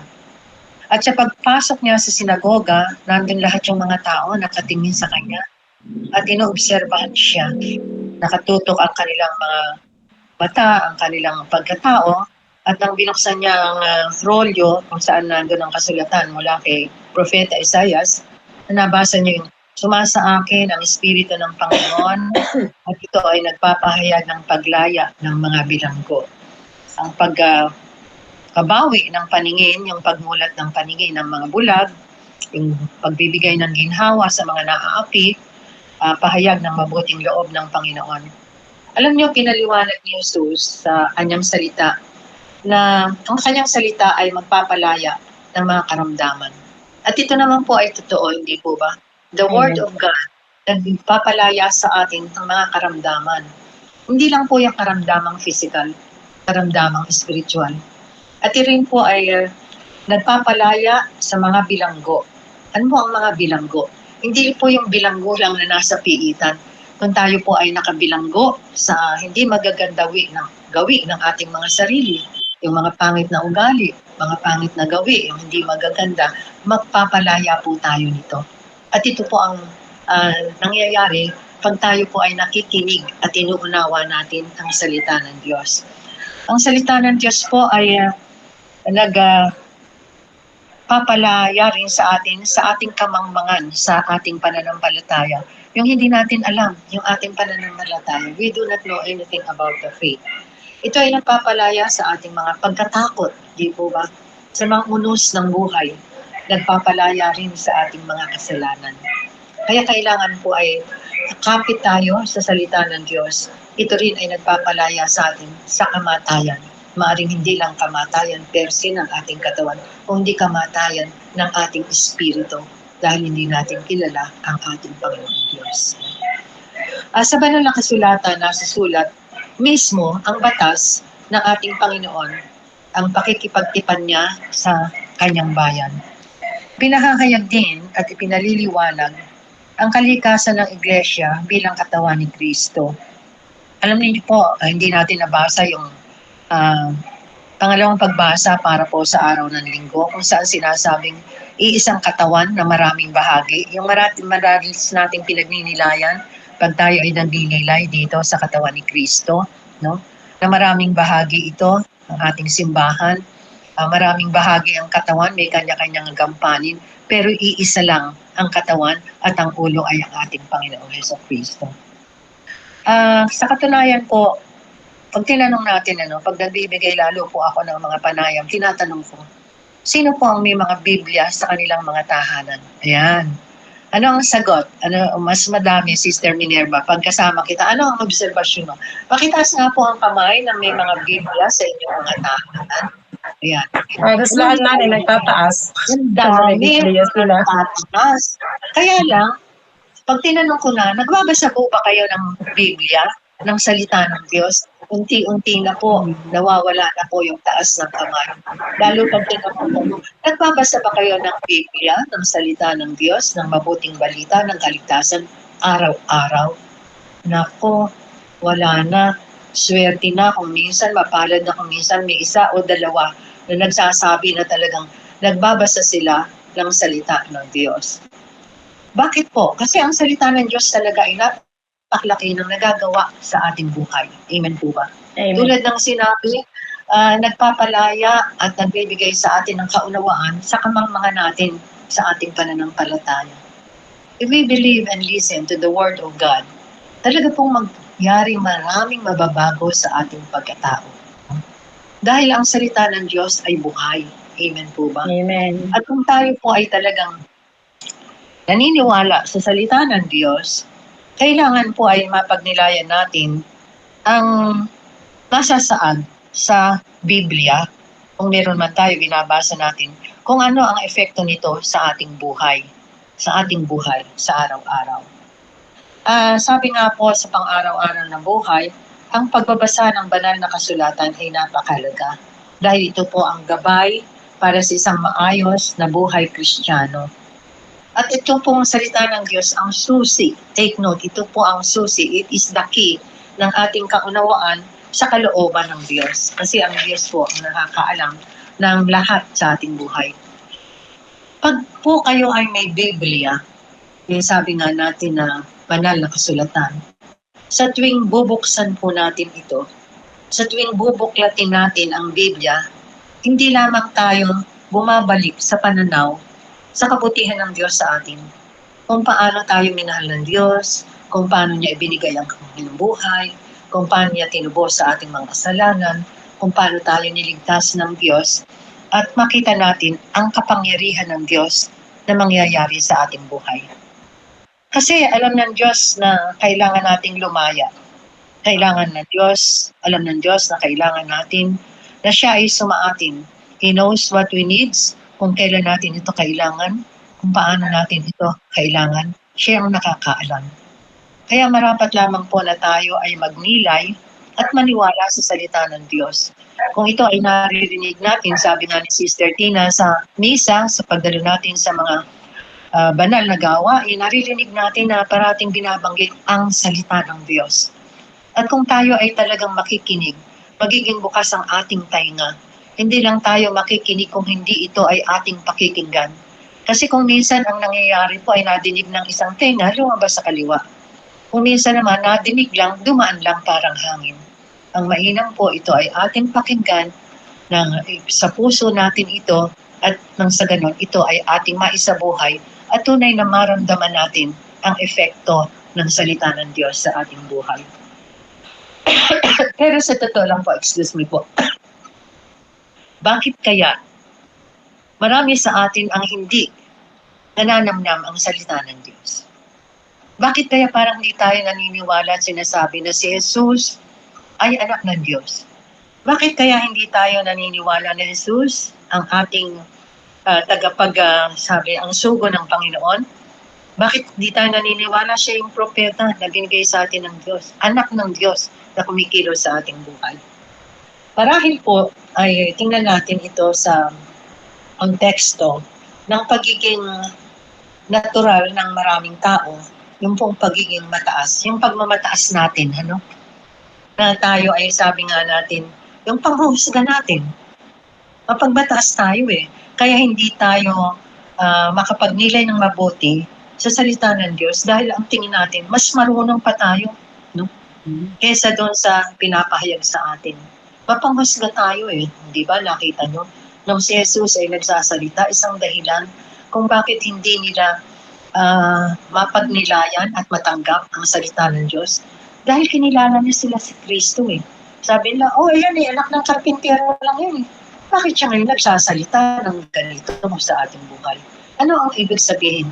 Pag ang tao pala ay puno ng pagmamataas, pag ang tao pala ay mapanghusga sa kanyang kapwa, hindi talaga papasok sa kanyang sarili at nanamnangin ang salita ng Diyos.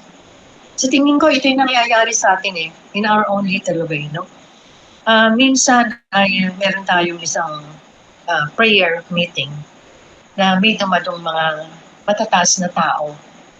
Sabi nila, sino ba yung nagsasalita na yan? Di ba? Sila ba ay nakapag-aral? Sabi, ako nga sabi ng isa, talagang ito po diretso at talagang totoong nangyari. Ako nga nag-aral ako, ganito ang posisyon ko. Hindi ako nakakapagsalita ng ganyan. Bakit kaya sila nakakapagsalita ng ganyan? Yun ang kamangha-mangha. Dahil ito po ay talagang biyaya ng Diyos at sabi nga ay mula sa ating Panginoon. Marahil ay ang feeling nila, dahil sila ay nakapag-aral, dahil sila ay mataas ang naging antas ng buhay, sila lamang yung may karapatan na magpahayag ng salita ng Diyos. Sila lamang ang may karapatan na umunawa sa salita ng Diyos. Kaya, halip na makinig at pakinggan ang talagang Panginoon na nagsasalita sa kanila ay naiiba, walang kababaang loob. Ang salita ng Diyos ay ating mararamdaman at ating matatanggap kung tayo ay puspos ng kababaang loob. If we are humble enough, na tanggapin ang salita ng Diyos. Dahil ang salita ng Diyos ay tunay na kung minsan ay nakaka-apekto sa ating pagkatao, hindi ba? Hindi naman pwedeng piliin lang natin yung salita ng Diyos na mabuti na makakabigay sa atin ng katuwaan eh.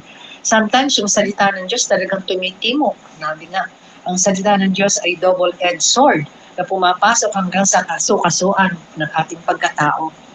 Dahil minsan, ang salita ng Diyos ay tumutugon at nagbibigay sa atin ng kaliwanagan doon sa mga bagay na ating pinipilit na iwaksi sa ating buhay.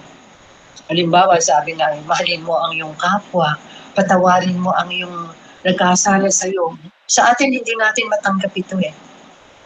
Paano nga kung mataas ang ating pagtingin sa ating sarili? Paano nga kung nanghusga tayo ng ating kapwa? Mangyayari lang ito kung tayo ay mayroong kababaang loob. Marahil ay hindi rin natin matanggap at mapagnilayang mabuti ang kagandahan o ang epekto ng salita ng Diyos sa ating buhay dahil ito ay salita ng Diyos. Kung matigas ang ating ulo, hindi tayo masunurin, hindi nga ba? Wala yung obedience eh. Kailangan pagka pinakinggan mo ang salita ng Diyos, kung minsan dinadalyot natin hinahalo natin yung salita ng Diyos eh. Ang gusto lang natin marinig ay yung salita na makakapagbigay ginhawa sa atin, magbibigay favor sa atin. Pero yung salita ng Diyos na medyo tumutumbok sa ating puso, na magbibigay sa atin ng kaunawaan na dapat tayo ay maging mababang loob, mapagpatawad, mapagmahal, mapagbigay, mapagsakripisyo. So, hindi ba lahat ng ito ay parang ayaw natin ito. Kasi hindi natin matanggap si Jesus na talagang siya ang Diyos na nagpapalaya sa atin. Siya yung Diyos na nagpapagaling. Parang tayo parang kaya natin ang lahat ng bagay. Actually, sa panahon na ito, kung titingnan po natin at ito ang realidad ng buhay, bihira na talaga yung magbabasa, magninilay sa salita ng Diyos at tanggapin na ang salita ng Diyos ay buhay at ang salita ng Diyos ay ang Diyos na nagsasalita sa atin. Ang misteryo po ng karya ng Diyos ay maibubunyag lang natin sa mga taong mababa ang loob. Ulitin ko po. For those people who are humble and meek of heart at bukas ang kalooban at isipan, yun po ang tumatanggap at nakakaunawa ng mabuting balita ng ating kaligtasan, ang salita ng Diyos. At kung ito po ay ating tinatanggap, marapat din naman na tayo ay maging instrumento rin ng pagpapahayag ng salita ng Diyos. Kahit na gaano pa ang sitwasyon ng ating buhay, kahit na pa tayo ay merong malumang buhay, tulad ng ating pinag-usapan na santo, nandito po sa ating puso. Pag tinanggap natin ang salita ng Diyos ng may kababaang loob, ng may pagsisisi, ng may pagbabalik loob sa Diyos, magiging instrumento rin tayo para ito rin ay maipahayag natin sa ating kapwa at makatulong tayo sa ating kapwa. Dahil ang salita po ng Diyos ay ang mabuting balita. Ang salita ni Jesus ang mabuting balita ng ating kaligtasan. Ang tanong po ngayon, pumapayag ba tayo na tayo ay palayain ni Jesus sa mga bagay na umaalipin sa atin? Kasi pagka narinig natin ang salita ng Diyos, kung minsan ang hirap bitawan, hindi ba sabi nga natin, Sister Minerva, alipin tayo ng mga bagay sa mundo. Alipin tayo ng ating sariling kagustuhan, yung mga nasis natin na mangyari sa ating buhay, the comforts in our lives. Kaya po kung tayo ay isusuko natin ang ating buhay sa Panginoon, mararanasan natin ang biyaya na maging tunay na anak ng Diyos.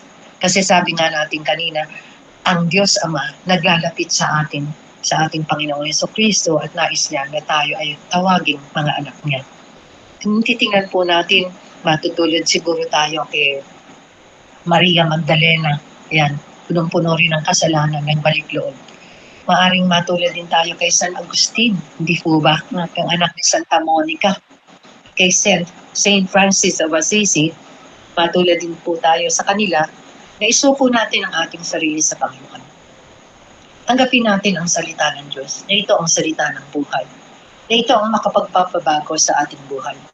It will transform our lives and lead us to conversion. Di po ba si San Agustin, alam naman natin ang kanyang buhay, vagabundo, and so forth and so on. Si Maria Magdalena, alam natin ang kanyang buhay. Pero tinanggap ang salita ng Diyos. Tinanggap si Jesus sa kanilang buhay. Nagkaroon po ng pagbabago ang kanilang buhay. Si San Agustin iba naman sabi niya, "Oo Lord, gusto kitang tanggapin. Kaya lang Lord, wag muna ngayon." Ayan. Minsan ganun din tayo hindi ba? Hindi kaagad natin sinusuko yung sarili. Meron pa tayong parang kondisyon. Wag muna ngayon. Ang hirap kasi ulit na yun, di ba Sister Tina? At talaga naman kahirap. No? Pag sinunod mo lahat ng sinasabi ng ating Panginoon, parang ang hirap. But if you believe in faith, na ito talaga ang Diyos, ang salita ng Diyos ay buhay, ang salita ng Diyos nagbibigay ng buhay, ang salita ng Diyos ang magpapabago sa ating buhay.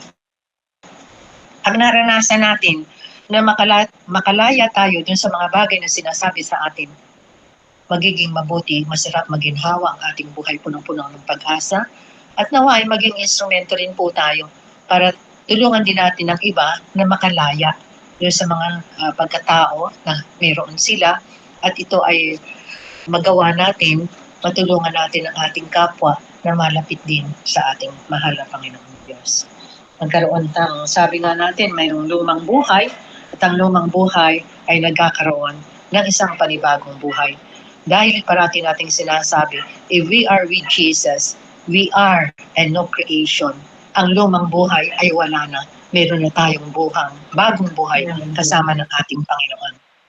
Magkaroon na po tayo ng tunay na pagbabago, ang hamon po sa atin.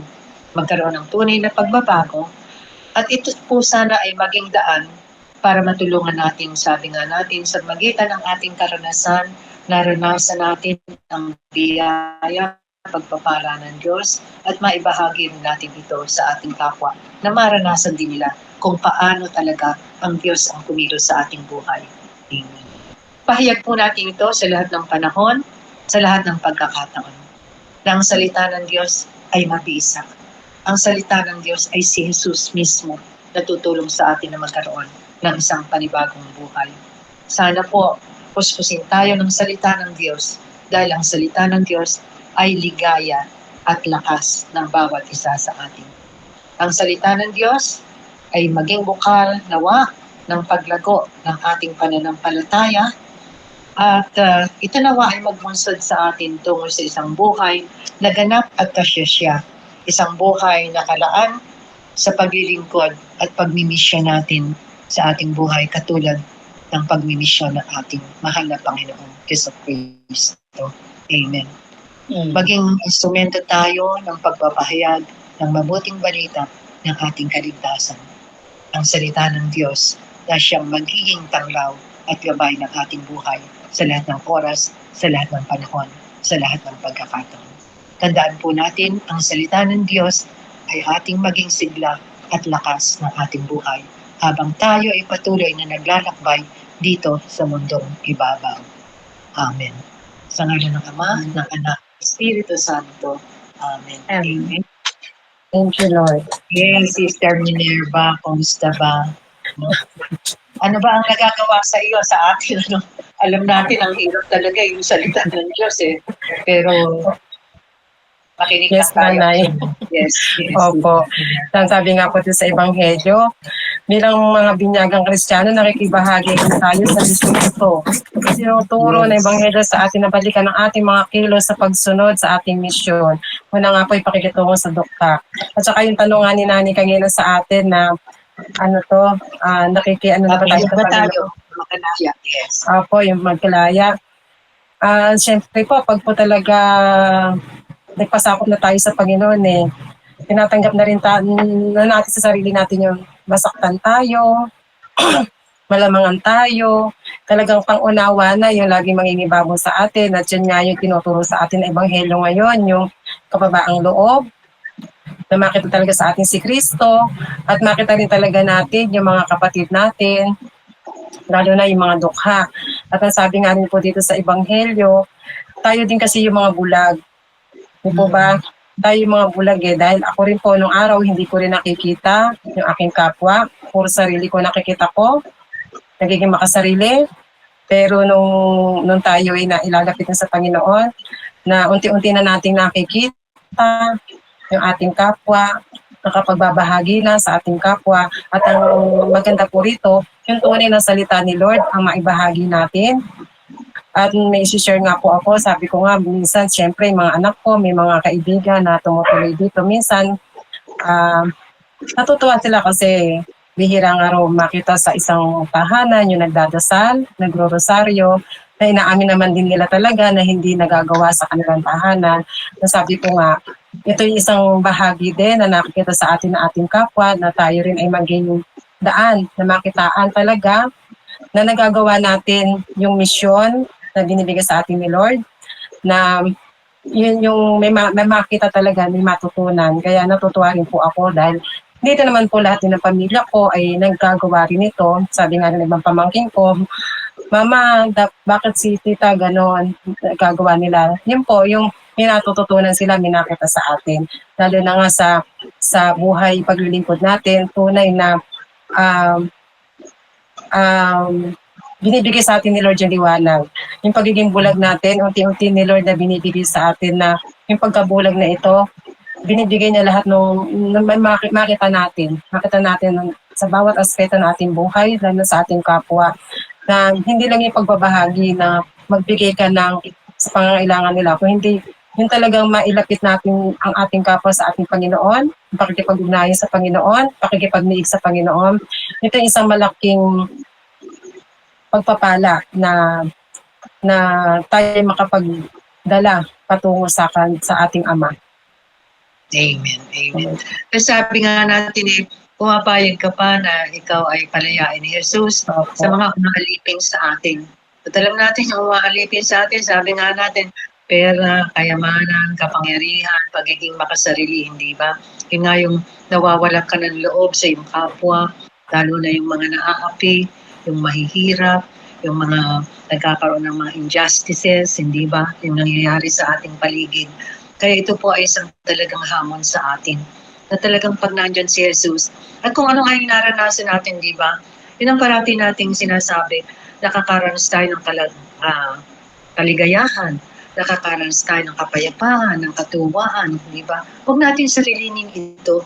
Makiisa tayo sa bahagi, ay ibahagi natin yung misyon dahil kaisa tayo ni ating Panginoong Jesucristo sa pagmimisyon na ipalaganap natin ang mabuting balita ng Panginoon, ang salita ng Diyos. Huwag po tayong matatakot dahil ang salita ng Diyos ay hindi lamang po natin minimemorya, hindi ito ay isinasabuhay. Amen. Isasabuhay para makita sa atin ang Jesus na ating sinusundan, ang kabutihan ng ating Panginoon. Amen. Ano ba ang umaalipin sa iyo? Yan ang tanongin natin sa ating mga sarili.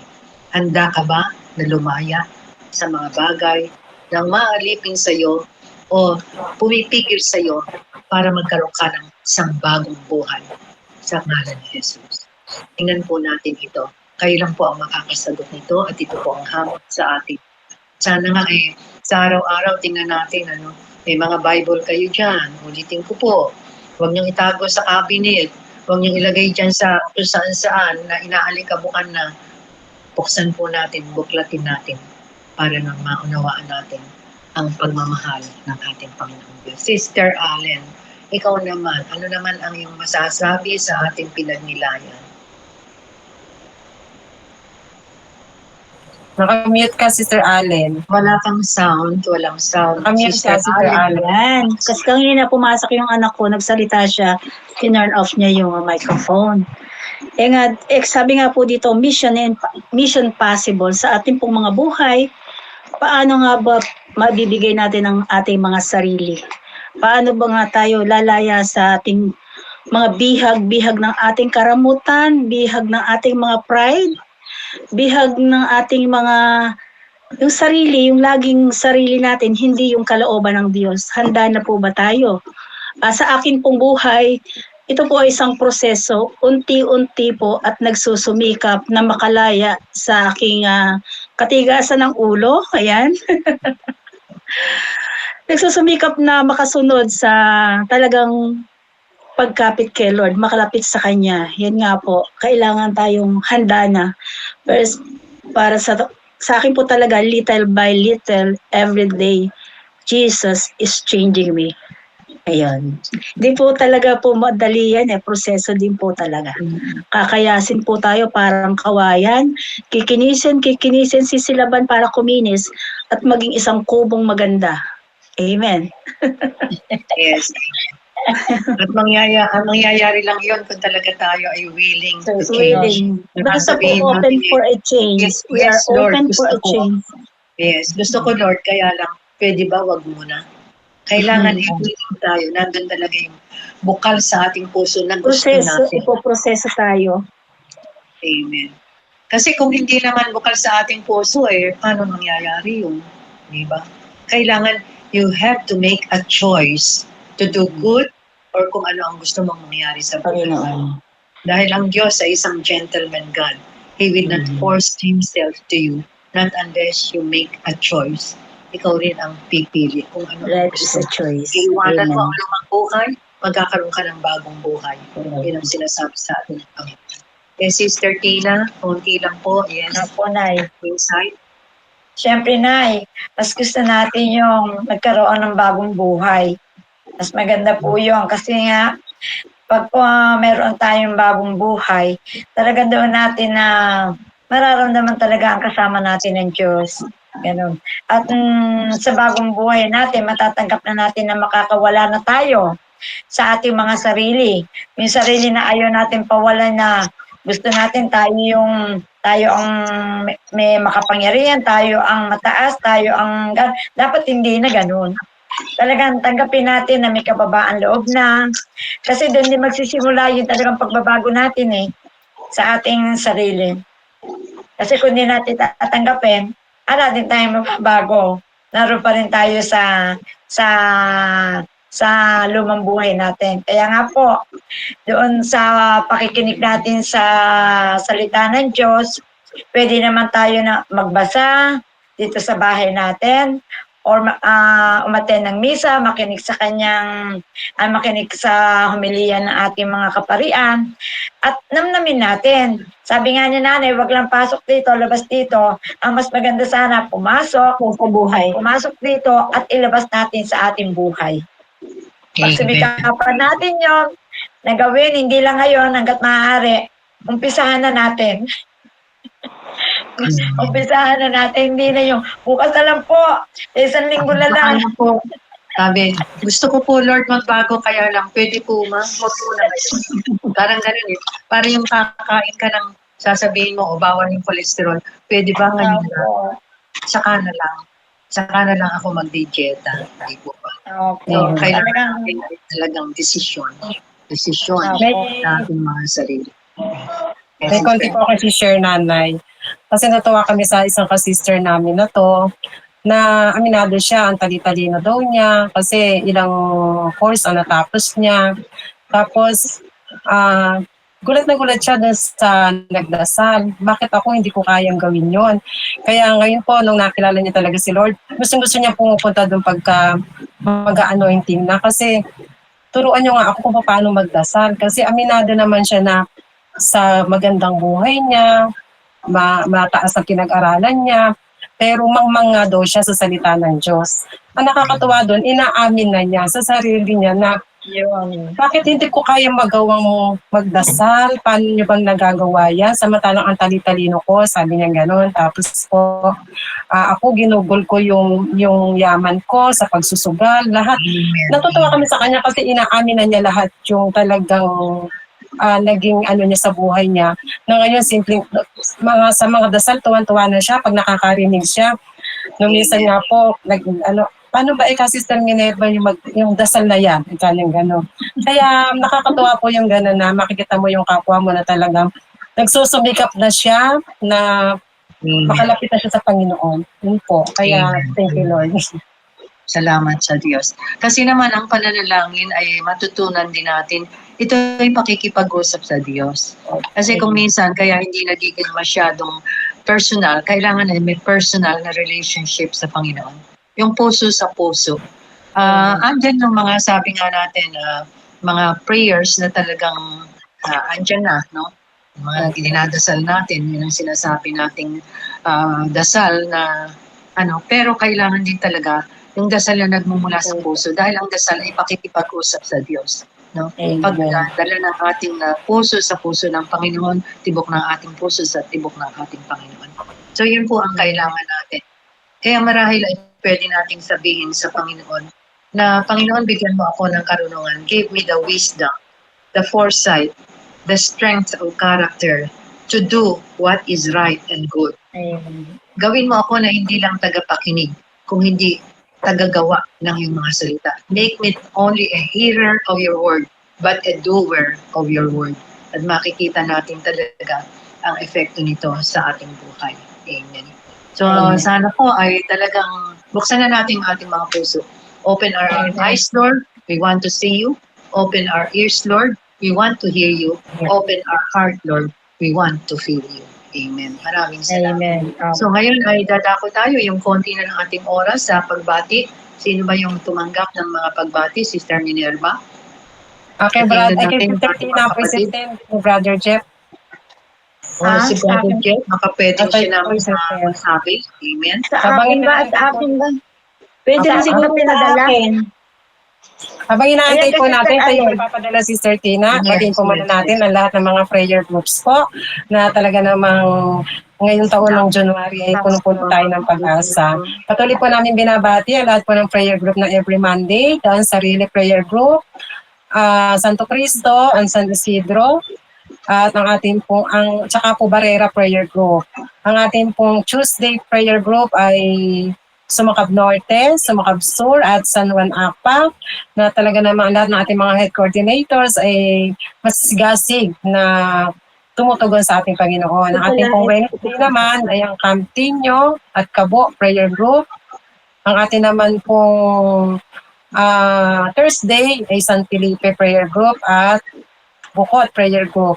At dito po sa atin, every Friday, ang Kabanatuan Prayer Group na tunay na ang ating po mga kasama ay kahit po sa kabila ng kanilang mga edad, talaga pinagsusumikapan po na maka-attend po ng ating prayer meeting sa mga gampanin po natin.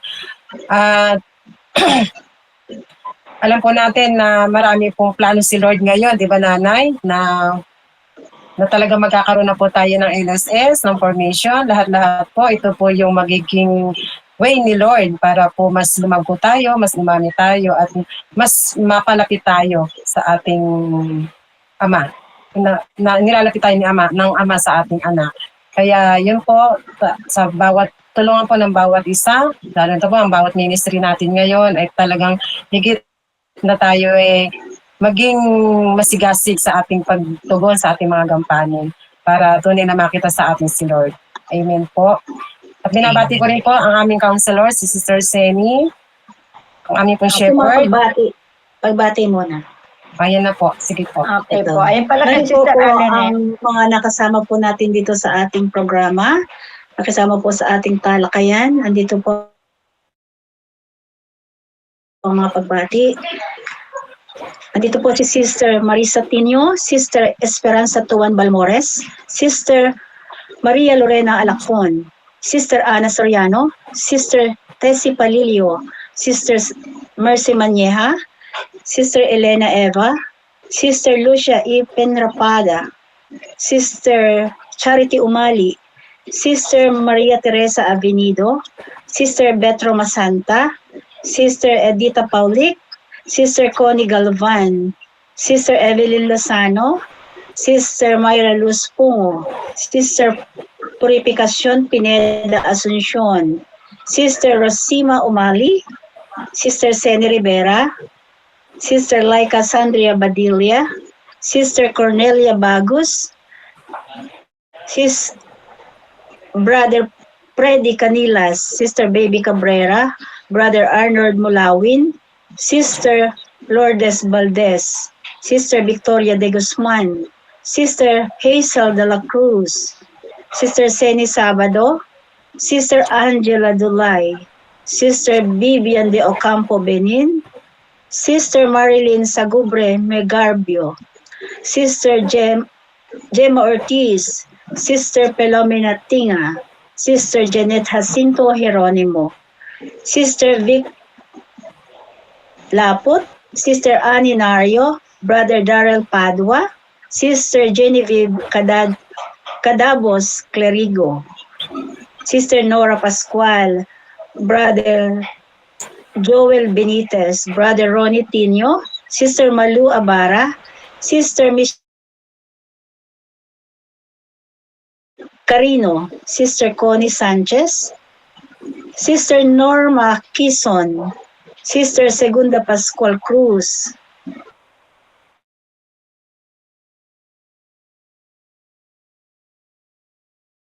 Garcia. Ayan po, ang dami po. Ayan. Ayan po sila. Salamat po sa inyong pakikinig sa amin at Amen. pakibahagi. Ayan. Amen. Batiin din natin yung ating mga kapatid sa iba't ibang panig ng mundo. Yung mga nasa ibang bansa, sa yung mga na taga Roma, taga Germany, Las Vegas, and everybody. Hindi na natin sila maisa-isa, pero maraming salamat po sa inyong suporta at pakikiisa sa amin. At nawa po tayo ay magsama-sama na ipahayag natin ang mabuting balita ng kaligtasan natin. At ngayon po naman ay dadako po tayo. Ay yung palang may announcement pala, bago konting announcement. Meron tayong prayer meeting sa Friday na, no? Sa Cathedral. At meron tayong core group meeting sa Sabado. Ako na nagsabi. Kung pwede, gawin natin mas maaga dahil marami tayong pagtatalakayan dito sa plano natin, sa mga gawain natin dito sa bagong taon na ito, sa 2025. At meron tayong General Assembly sa January 26 linggo. Amen. Ang host natin ay, sino ba ang host natin? Natandaan mo ba, Sister Minerva? Ang alam ko po, Monday prayer group din po. Yes, amen. Okay. So ngayon po ay binabati ko pala, mamaya na yung pagbati. Dagdag na pagbati. Yung mga DMI na kasama natin dito at ang ating mga kaparian na patuloy na sumusuporta sa atin. Ang ating pong canonical installation ng ating bagong obispo, si Bishop June Andaya, ay sa February 3 po. Meron pong mga programa ipalabas. So ngayon po ay dadako na tayo sa ating panghuling panalangin. Ang unahan tayo ni Sister Minerva. Amen. Patuloy po tayong pasakop sa banal presensya ng ating Panginoon at muli po natin siyang batiin sa ngalan ng Ama, ng Anak, ng Espiritu Santo. Amen. Lord God, maraming po salamat, Panginoon. Patuloy niyo kaming pinalalalim sa aming ugnayan sa iyo, ang aming buhay espiritual, ang aming pananampalataya. Salamat po sa naging bahagi na namin na tunay na narinig namin ang salita mo, ang tinig mo. Na ito rin po yung maipalaganap namin, gamitin mo kami maging instrumento na maging daluyan din ng iyong pag-ibig at pagpapala, na tunay na maisa-isa namin yung aming kapwa, na maibahagi namin ang mga salita na ito, na aming natutunan, na aming narinig. At higit sa lahat, ito yung aming maisa puso at aming maisa buhay. Salamat po, Panginoon, na kami ay patuloy mo inilalapit sa iyong anak na si Jesus, at sa kabila po ng aming kahinaan, kakulangan, hindi ka nagsasawa na kami tawagin at pag-ubrahin, lalo na sa tawag ng paglilingkod. Kaya patuloy niyo pong i-bless ang aming programang ito, na tunay na nagiging daan po na marinig po ang inyong mga salita, inyong mga tinig. Maraming salamat po.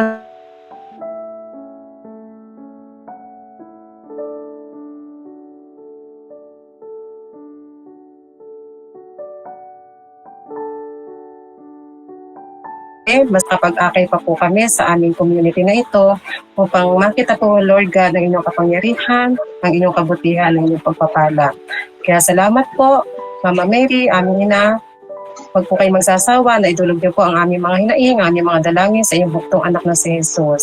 At salamat po sa mga nakasama namin na sa programa ito ngayon, na napakarami po naming kasama na nakatunghay sa mga salita ni Lord na narinig din po nila, at ito rin po yung maging lakas nila ng kanilang pananampalataya, ng kanilang espiritual. Kaya Lord God, maraming po salamat. Ang lahat po ito aming sa madalangin, sa makapangyarihang pangalan ni Jesus, isa naman ng Espiritu pa sa walang hanggan. Amin and amen. Muli po, sa ngalan ng Ama, ng Anak, ng Espiritu Santo. Amen.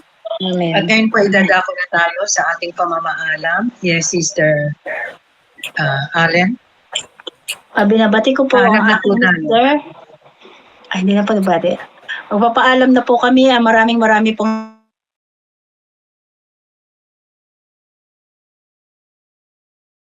Salamat muli sa inyong lahat na nakasama namin sa 2 oras na talakayan ito. Muli po ang inyong kapatid, papaalam na po kami ang inyong kapatid na si Arndeme na lagi pong sinasabi natin na lagi po nating isipin na ang Diyos, si Jesus, ang daan, ang buhay at ang katotohanan. Isang mapagpalang gabi po. Hapon po sa Sister atin. Tina. Opo, maraming salamat po sa mga nakasama po natin sa ating programang ito, yung ating mga tagapakinig.